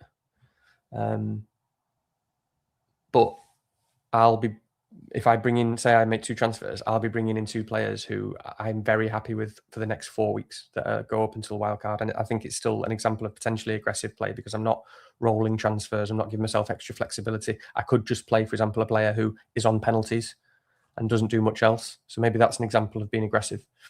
Yeah. I mean, the last one to go past us was the Palmer thing. Sorry, just the last thing on that wasn't it? It was like Palmer with Burnley at home. We all looked at that objectively and thought, "Damn, I can't believe I'm not on Palmer with Burnley at home now." And it's just the way it's worked out. And again, but it wasn't very good, was it? In the end, did he get anything? I don't think he got anything in that game. No, nothing. No. Well, he got an early sub. An early sub. There we are. Yeah. That was what he got. And I don't think the example of going on the Chelsea players and Palmer and stuff was for me, that wasn't really. I mean, that was being recklessly aggressive a little bit for me. I know people won't like that. It's just my view of what it was at the time. I didn't think Palmer was a good pick, and I still think he kind of wasn't because he wasn't fit. His minutes weren't good. He got 3 penalties in 2 games. It is what it is. So it paid off, and it's fine to put yourself in that position. I know people, by the way, who were way behind, and then that can much more justify that. But yeah, that's probably a useless set of answers, really, isn't it? But we'll come back to the aggressive thing. I can't get my head around it. No, I think it's because aggressive implies a little bit of a lack of control, and control is ultimately you can still be picking good players that are potentially low owned that get you something against the field and still have that element of control. I know that's what you're probably not saying, Rhinos, for clarity, but I think you can still be probably taking on the field and trying to make gains, but whilst having a sort of a measured kind of plan rather than that. Sometimes aggressive implies reckless, and I don't think that's what that a manager as experienced as Rhinos would be getting at anyway. Yeah, well, it's important, I guess, for viewers, isn't it, to know also that Rhinos is the single most aggressive, insane FPL manager ever. Yeah. And he always has like the most insane team and completely different to anyone else's. I know it goes on by far the most unique strategies, and he's a very thoughtful manager and a good manager and whatever. And I don't even know his ranks. I'm sure I know they've been good. He's a very knows what he's talking about. But yeah, he's like the most aggressive. So I don't know how to describe what he does in terms of recklessness or aggression. And do check him out. And he's also a good contributor to. I don't listen to Spaces for ages, but I know he's always very good on those as well. So do listen to those. Oh, accidentally clicked on that one. The Richie's a breath of fresh air in the FPL space. High altitude thinking. Thanks, David. I mean, my hand slipped there and pushed the button on that one. But cheers. So I'm going to start with Mikey's question so that we can move on to our teams in just a second. It was about having a bad season, not enjoying the game. What are the best ways to maintain enjoyment and stay sane? There's some context here for those of you that don't know him. A good friend of ours, FPL Mikey, is a lovely man, and I won't talk about it now because it gives me an interesting talking point for a future pod. But his variance this season versus last, when you break it down statistically, is really quite insane. The difference between this season and last. So fascinating reading. So I'll come back with that at some point or other time. There's a few things here. I mean, actually, Mikey already does a number of things which make him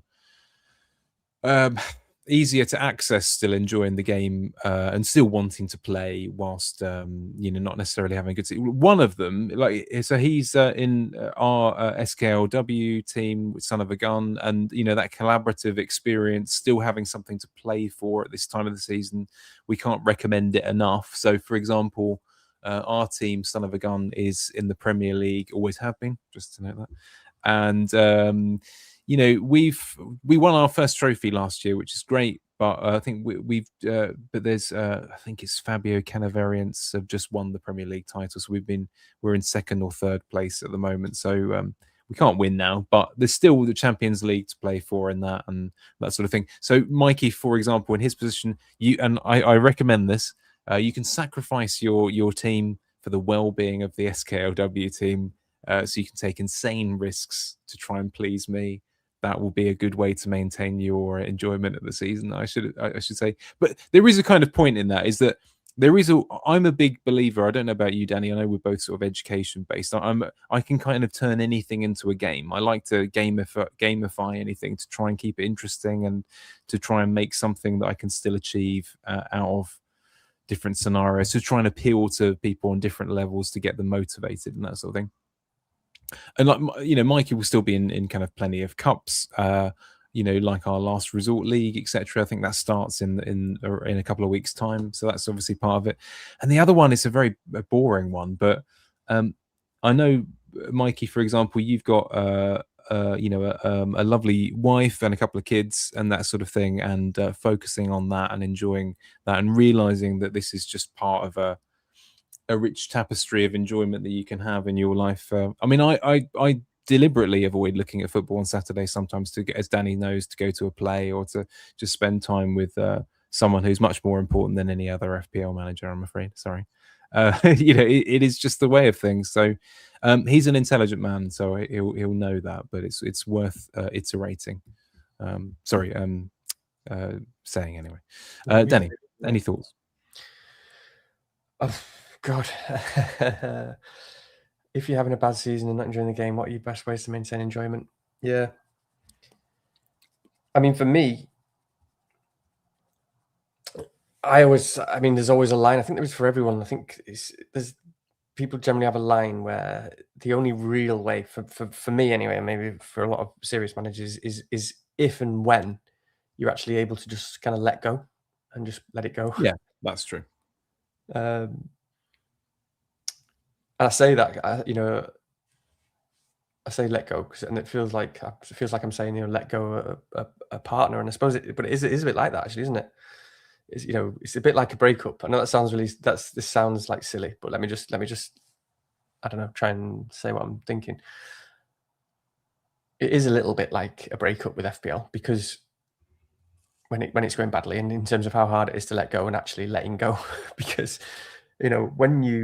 if anyone's been through a breakup, it's a horrible thing, isn't it? And one of the reasons why breakups are so hard is because a lot of what you do in life and a lot of the things that you associate with anything, whether it be friends, circles, what you do and what you think about, what you watch on YouTube, what you use to entertain yourself, it's associated with the thing that you love, that you do all the time, which is like FPL, and that's the same as a breakup. That's why it's so hard to let go, because everything's a reminder, everything's an association. So all of those neurons fire together with someone else. And in FPL, a lot of our neurons, because we're all sad, fire together with FPL, with our sense of identity and our friends and our sense of worth and what we get enjoyment from, and all that sort of thing. So it's very hard to let FPL go, because it's intrinsically linked in our brains. And so we struggle with it so much. And so when you're not doing well, obviously it's really, really hard because you've built these connections in your brain and these associations that say, I'm good at FPL, and my friends know that I'm good, and that's great. Yeah.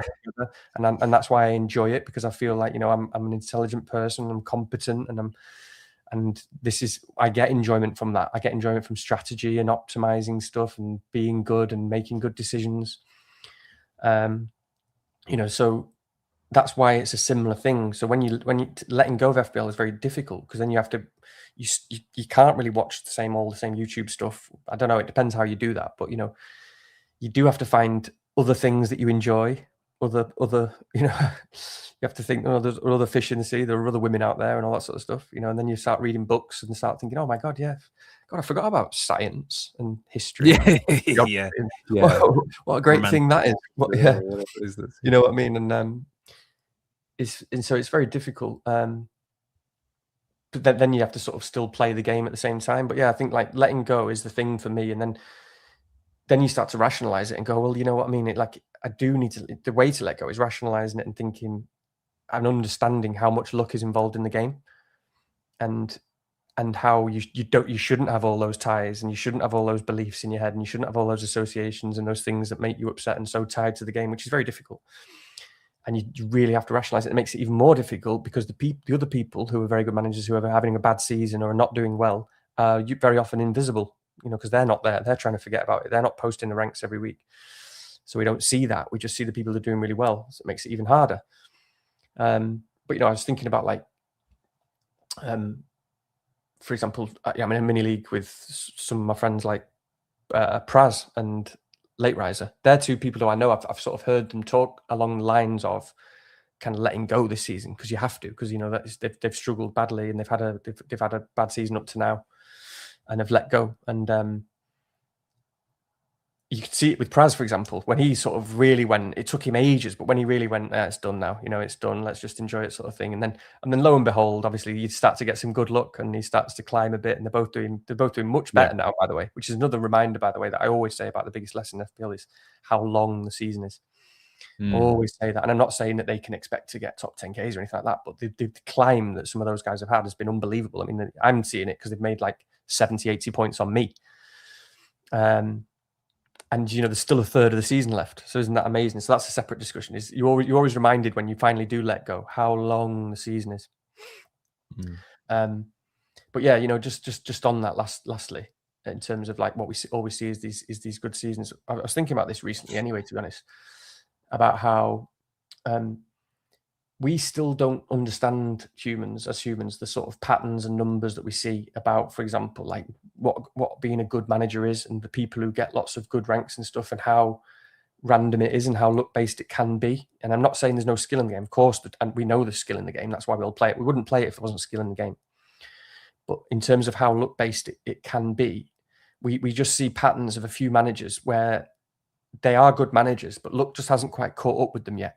And it's quite funny because I was thinking about it, because I think I saw some. Well, it doesn't matter that they were analytics accounts, but analytics accounts talking about someone who they now think, and one or two of them were saying that this guy, I'm not going to name any names, but this guy is now the best. They're saying is the best manager in the world, and it was quite funny to me because I remember very well. There's I could name 2 or 3, but I could go back 6 years. And there was a manager who everyone in that similar circles were saying is the best manager ever, and he's the best manager in the world. And then there was another one 2 years later who's a completely different person, based on these few good ranks, and everyone saying he's the best manager in the world, the GOAT. And every decision was like, oh my God, they've done this, they've done that right. What are we doing? What are we doing? This guy is that. And no one's heard of him for the last 2 years. He's disappeared because he's had crap seasons. And it's so funny how fickle we are to then move on and someone else is the best in the world. And instead of actually recognizing that this is what happens, luck catches up with people. Anyone, doesn't matter how good you are. And I know we can still see some good managers that have had lots of good ranks recently, but we haven't played this relatively new game for long enough yet to really understand this. Yeah. We're talking about, I've played this game for about 8 years. In 50 years, 100 years, we'll see these patterns more and be like, wow, yes, the skill. Yes, you can have a good run of luck with your skill and get lots of good finishes in a row. But we can see that all these people who we think and thought are the best managers in the world have terrible seasons. and probably have them not infrequently. And we just don't pick up on that yet. And that is a really significant thing because it makes us all suffer more, because we all think about, well, hang on a minute, I'm good at this game. I thought I was, that's how I value myself. They're still doing really well. They're still having 5, 6 good seasons in a row. So I must be crap. And actually, the truth is, if we played out 100 years, it's just the luck hasn't just caught up with them yet. So we've got and I was thinking about that anyway. I don't know, a few days ago. So that helps me to rationalize. It's tough to take a bad season. It's horrible, but in a few years, it's in many years, we're going to understand that better, and it's going to be easier. So yeah, there's my rant. Very good. Good advice there. I think, I mean, just I don't want to labour by adding on too much more, but I suppose a couple of other things just is about just I'd forgotten actually that you'd mentioned that you're quite right in saying when you build it into the pillars of your personality and you think, well, no, this is something that I know that I'm good at, or people tell me that I'm good at, and that gets reinforced, etc. It is quite difficult when you see the echoes of your life. It almost feels a little bit potentially more meaningless if you're doing this thing that you thought you were really good at, and your friends are also echoes and reminders of it. That is quite difficult to take, which is why the company that you keep is such an important thing, right? Is it like, take for if one of us has a bad season, right? We've it's sound a bit trite to say we've got each other, but you know what I mean. No, but the pod is a nice way for us to, to continue kind of enjoying ourselves and to have hopefully nice feedback and to bring comfort to others or whatever it might be. So there's that, but also it's no different from any other aspect of life. Like, Mikey hangs around in this community, so to speak, with other people who are going to say things like, Mike, and I mean this, Mikey, you're a terrific manager and you're a really, really nice man. And you've got lots of friends here, and that will make a huge difference. Whereas other people might. This is where avoiding the bad habits of getting sucked into the vortex that is X or whatever it might be. That is a bit more of a faceless kind of place. Whereas something like, I mentioned SKLW as a tournament, there are other ways to interact with managers, obviously meets and things like that. But that's a different mechanism, a different way to kind of elaborate and also to talk to each other and say, oh, that was bloody ridiculous, wasn't it? And you can share those kind of stories and that sort of thing. So lots of ways to do things. But anyway, hopefully that helps, Mikey. But we'll see you around. Fixtures and that sort of thing. I don't know whether we've got much more to say. Obviously, it's worth. I won't labour this point, but the turnaround, there is a deadline on Friday. I know people know this. I think it's like 6 p.m. or something, isn't it? 5:30 maybe. Oh, yeah, it's 6, yeah, I keep forgetting. And then Tuesday, the following after that, is another like 6 p.m. one. So make sure you tell your boss or whatever it is that you need to leave early that day. You can't do the meeting with that partner. It's just not going to happen. That's just the way it is. But also, we've even got a couple of fixtures later this week, and we with Crystal Palace and Forest and stuff as well. So that 28 to 29 turnaround is definitely an interesting one. Then there's a bit of a break, a week and a half or so. So do take that into consideration with your decisions, that sort of thing as well. Is there anything you want to talk about before your team, Danny, or should we go straight to the teams? I was just trying to think whether it was worth just having a quick, off the back of like the players that we discussed, having a quick look at that the other Rob T graphic. What do you think? Okay, yeah. So again, I apologize. You will have to zoom in on your little phone or device or tablet or whatever it is that you got in wherever you are. And there's a projected goals graphic here and a projected clean sheet. And I meant to separate them, but I didn't read. You didn't mean to. You just didn't read the instructions. I'm very busy at the moment. Yeah, and I've got a lot of priorities. Right? Next time we'll have this as I requested, as two screenshots, so we can actually see what it says on projected goals and projected clean sheets. But okay, cool. No, I just thought it's. I mean, I can't remember now what we're looking at this, but I just think this is obviously a very useful and interesting graph, isn't it? In terms of thinking about those midfielders, for example, those midfield picks, and looking at like projected. Let's look at the projected goals for a second, for example. I'm looking at that and thinking about something like Fulham. So I'm going to talk about my team in a minute, and we're going to talk about someone like Wari Hilson. And yeah, did you look at this? Is there anything you think sort of jumped out? But I mean, I'm looking at the Fulham projected goals over the next 4. I'm looking at Brentford, obviously, and Bournemouth, and where those lie as well, by the way. I have to be honest, that surprised me that Fulham were. I know they've got great fixtures and all that, but that did surprise me that they were, pardon me, that high up, because they very rarely ever feel, do they, like they're going to score 2 or more goals. We're so used to seeing them on projections as a 1.1, 1.2, that sort of thing from week to week. So yeah, it did surprise me. I mean, obviously, Harry, by the way, is a great example of a pick where I'm fine that he's there and I'm happy that I've held him for this long, etc. But so I've almost become numb to knowing whether he's a good pick or not. I've got no idea anymore. Like, Dango versus Harry's, I don't know, but he's there, so I'm going to use him. And of course, he's got his lovely 3 home fixtures. Forest away is probably one I might bench him in anyway. So yeah. Yeah, so I just think there's a bit of a pattern that you can sort of work around. I think it's a very useful graphic for people, basically. It's both for defense and in terms of like what those rotations look like. Bournemouth clean sheets. It is quite nice in terms of like what does it look like for your team. So if I was to bring in a Bournemouth defender, which is a very real possibility for me, although I might be moving away from that right now.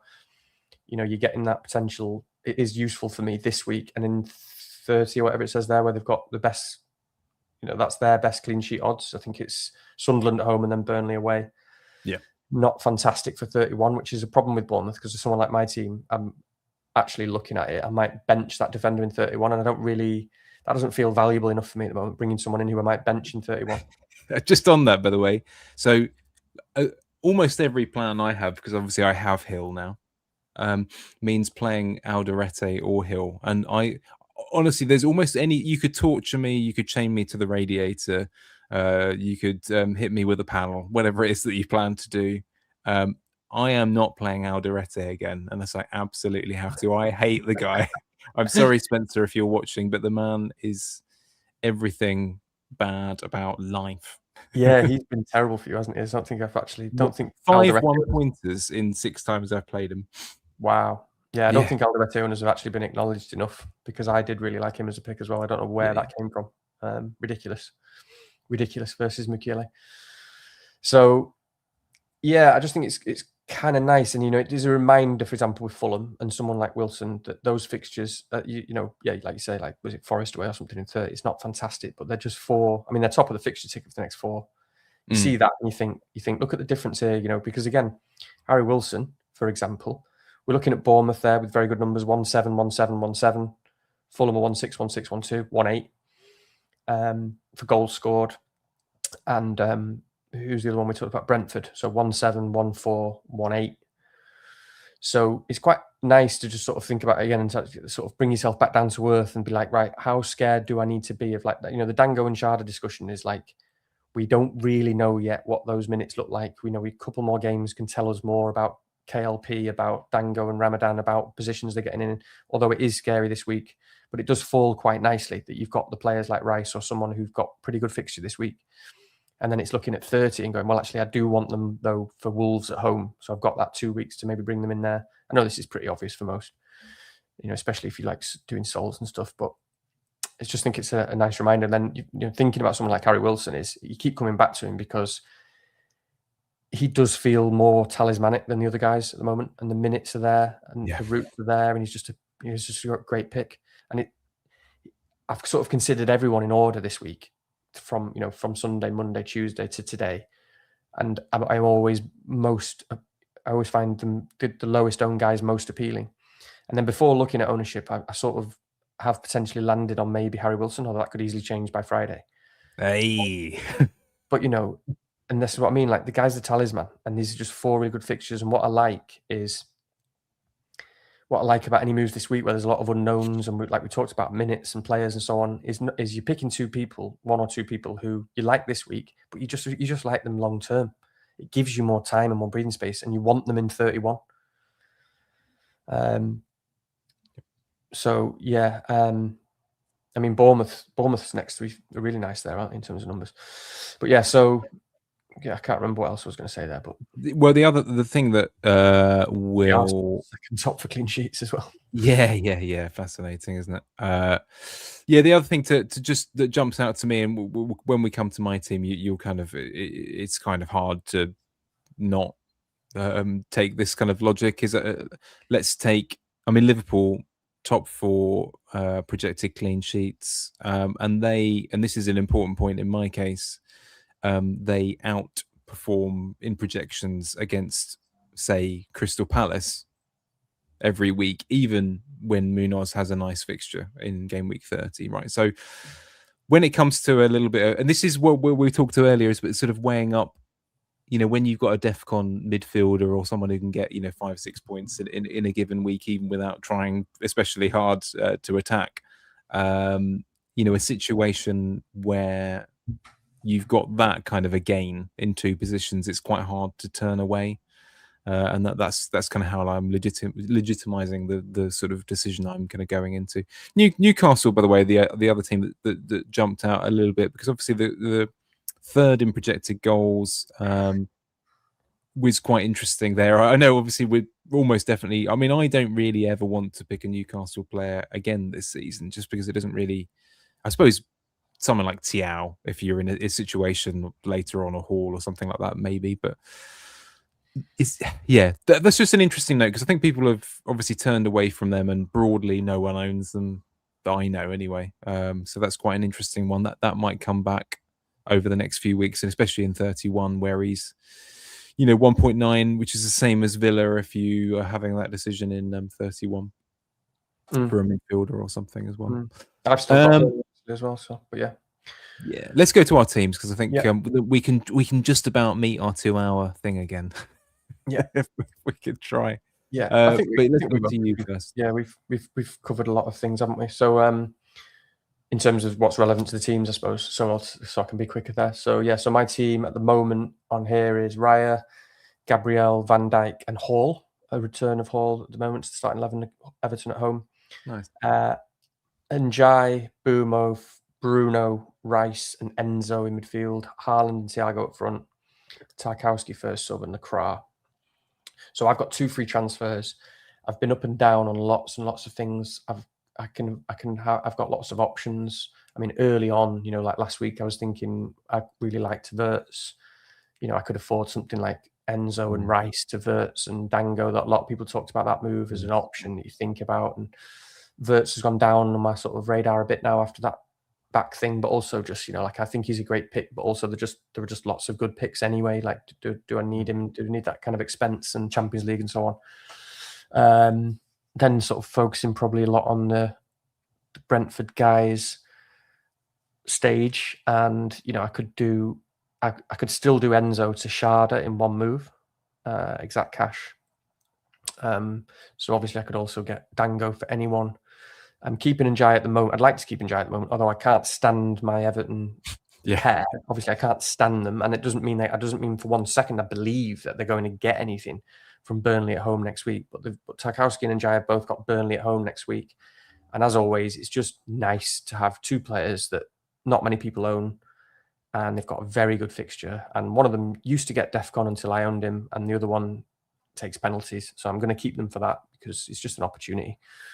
And I'll always take an opportunity.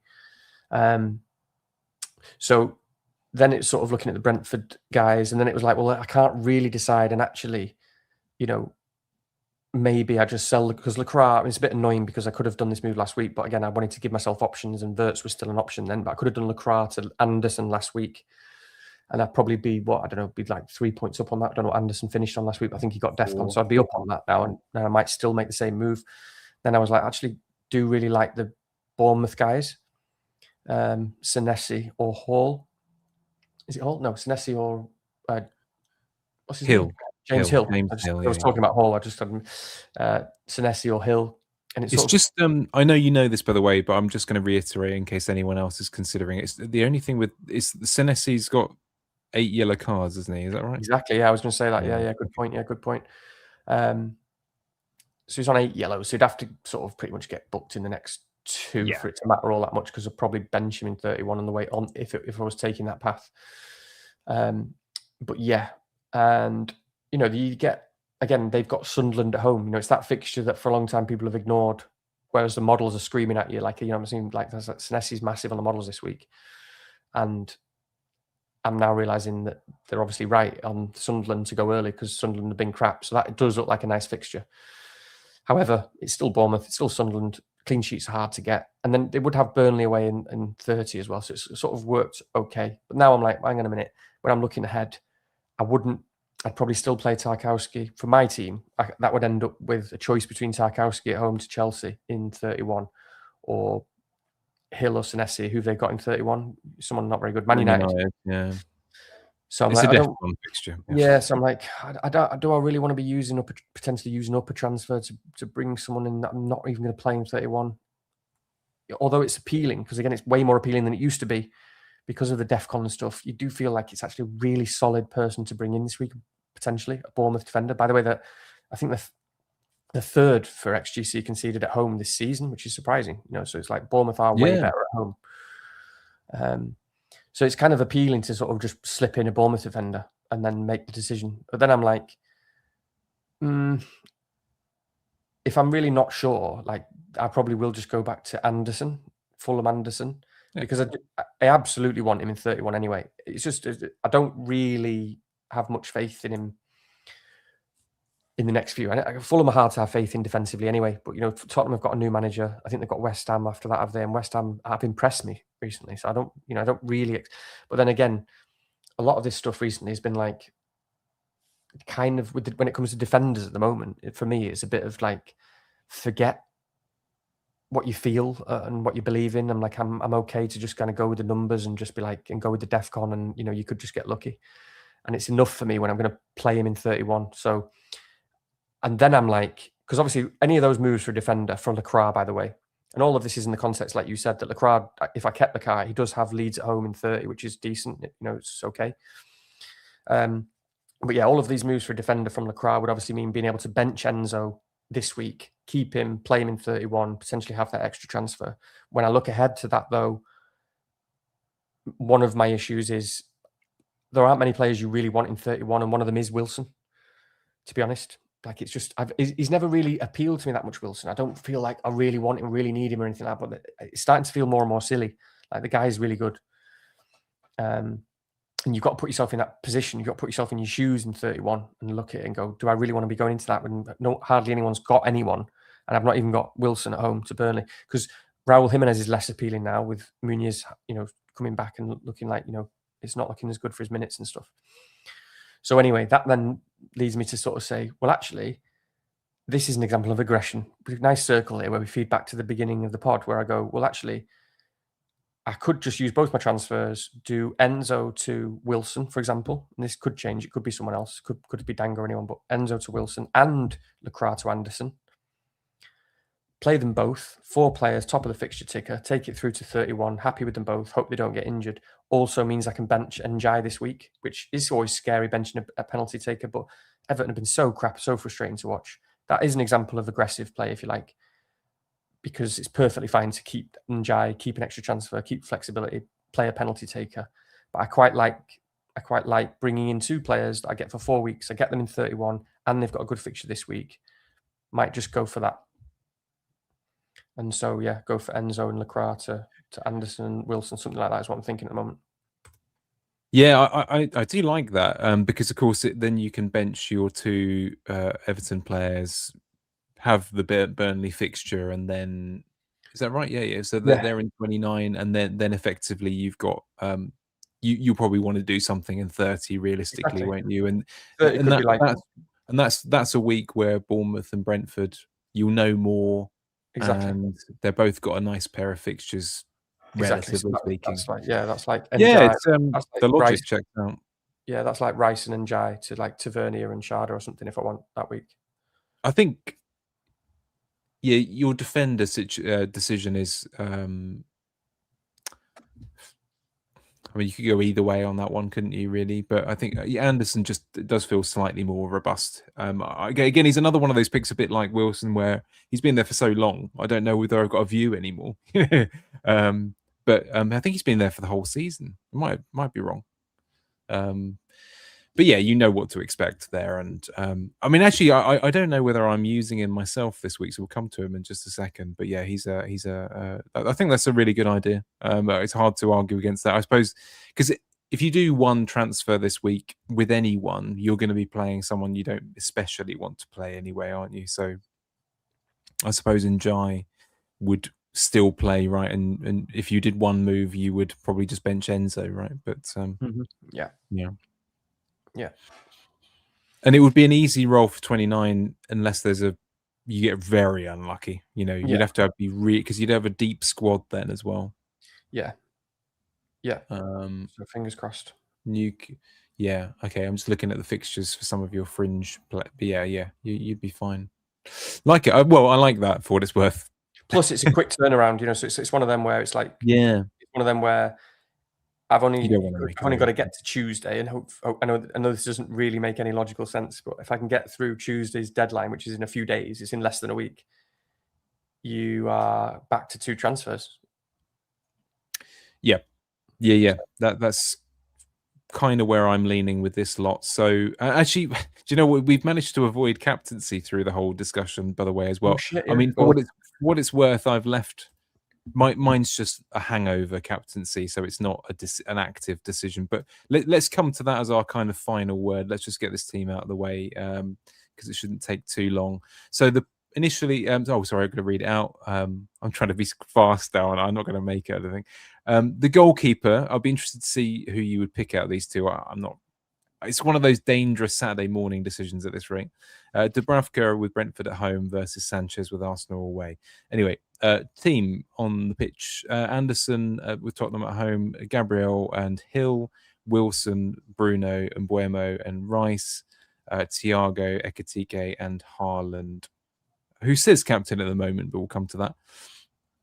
And then bench, a deep bench at the moment again, but it's going to be even deeper potentially. Sanchez, Anderson from Forest, Munoz, and I can't see anymore, but that must be Alderete. He's so irrelevant that I've decided to kind of block him from my mind. So I have 2 free transfers, and oh god, I can't actually remember how much money. 1.1 in the bank. So it was going to be Rice to Wirtz.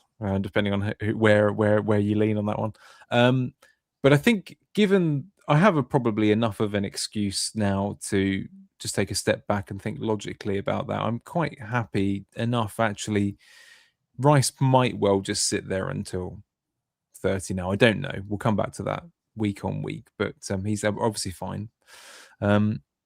But I'm much more likely now just to do the other fairly straightforward and obvious move here. I could easily roll this as well, but I think Munoz to Van Dijk just makes a lot of sense in my team because I think he got pretty lucky the other night anyway to get his 9 points. Obviously, I'll take that all day. But just looking at this is a lovely starting point for Van Dijk.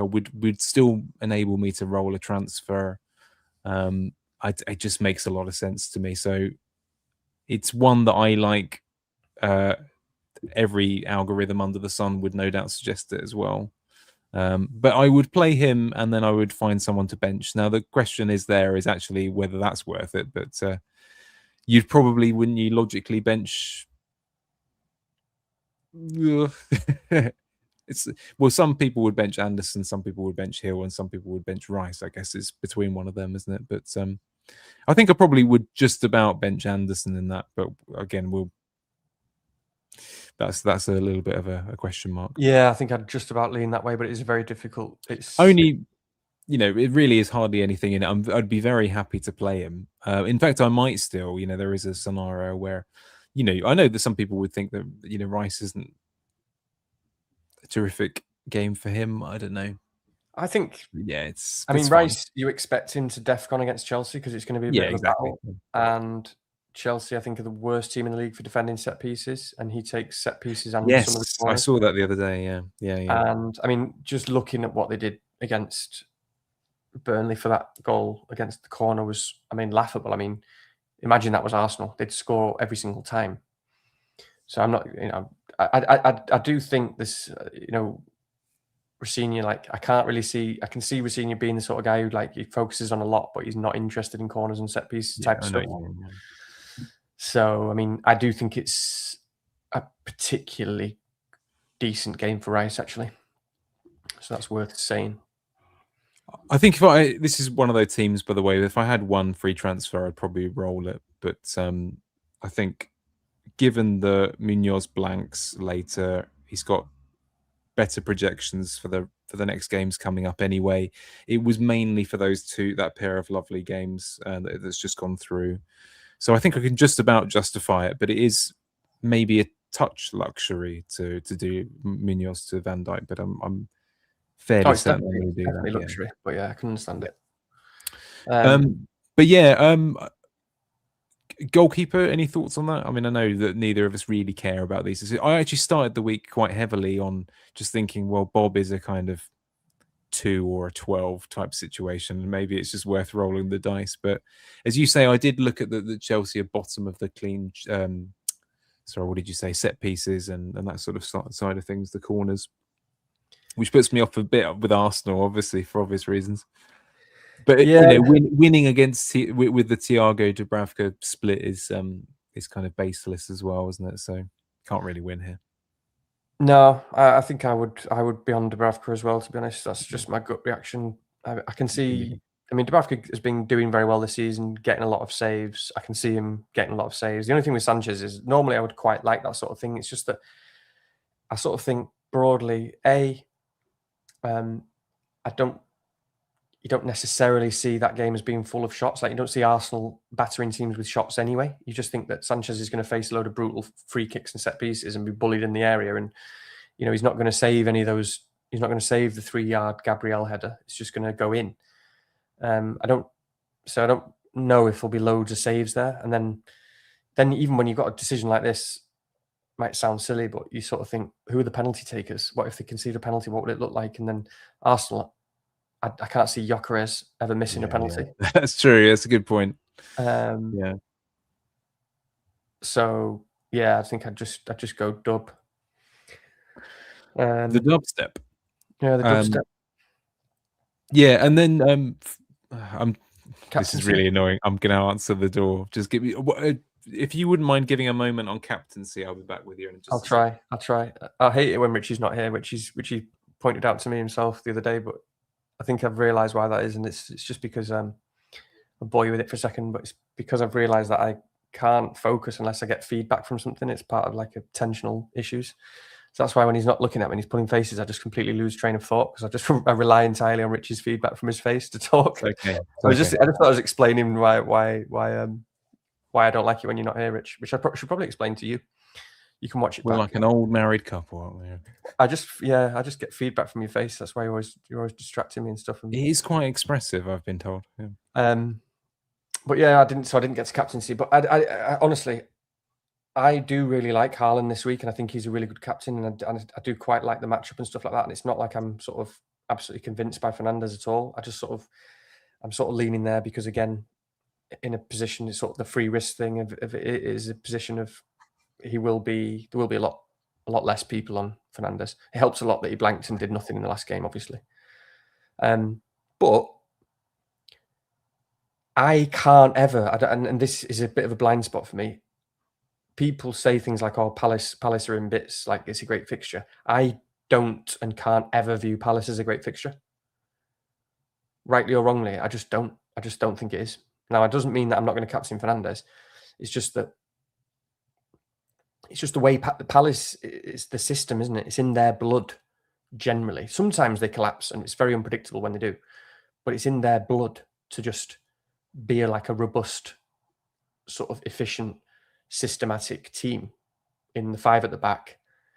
They know how to clear things up. They all know where they should be. They all know what they're doing under Glasner. It's not that impacted by absences because it's a system. The impact of absences is always overplayed, as we can sort of see statistically. And so they're very much a system team. And so I can never view it. So I'm not going to sit here and be like, Palace at home is a great fixture at the moment. They're in bits. I just don't see it like that at all. I actually just think I'm a little bit worried about it. But I do think United are particularly good at the moment. I think our results, although we'd only just beat Everton 1-0 and we scraped to draw against West Ham, I think they're two really tough fixtures at the moment, and the two sort of decent teams. And yeah, I just think obviously there are the avenues there, and it is at home, and I feel like Fernandez at home in that 10 is still just, there's so many avenues there. And although the DEFCON is obviously disappeared, but just, so I probably will go on Fernandez. And yeah, I don't know about you, but I do like the Haaland fixture. But again, I find Leeds away to be quite unpredictable, because I think City generally like that type of fixture. I think it'll be fairly open, and I think Haaland generally likes that type of fixture and that sort of battle. But it's usually a back five, I think, with Leeds, isn't it? And I don't think Haaland's been great against back fives, although now he's not on his own. He's with Semenyo. What does that look like, and so on? But yeah, so we gave up on the 2-hour limit, so I was just sort of giving a bit of thoughts on the captaincy. But I'll probably go Fernandez for those sort of reasons, and just for the lower ownership and the home game.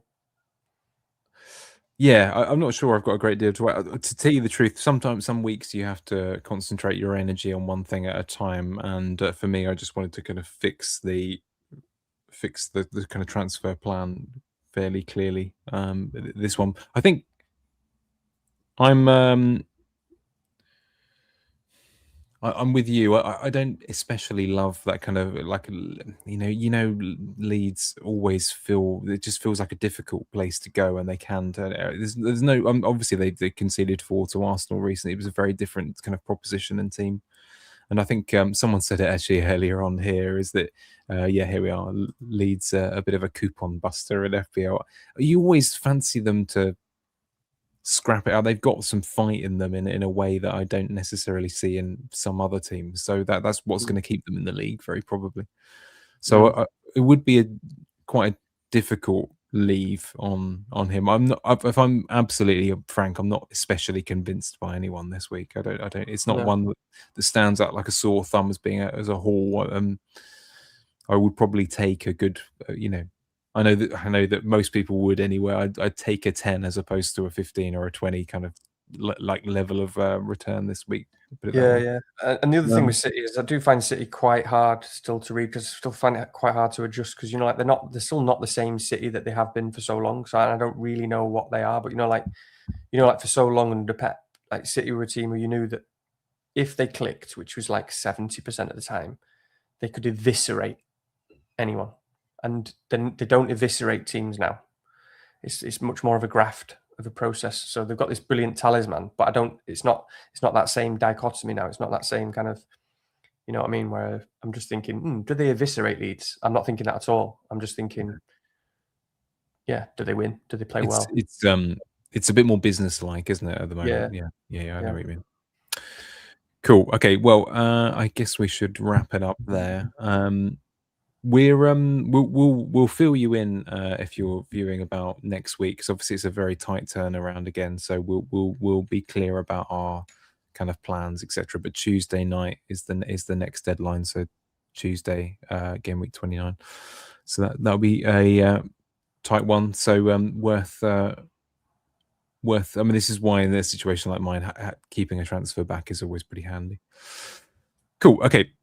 I guess we should leave it there anyway. But yeah, thank you for your company this evening. Don't forget to, it's not too late to hit those kind buttons for likes and such. So please do. But yeah, we'll see you again soon, and have a good evening. Nice one. See you later.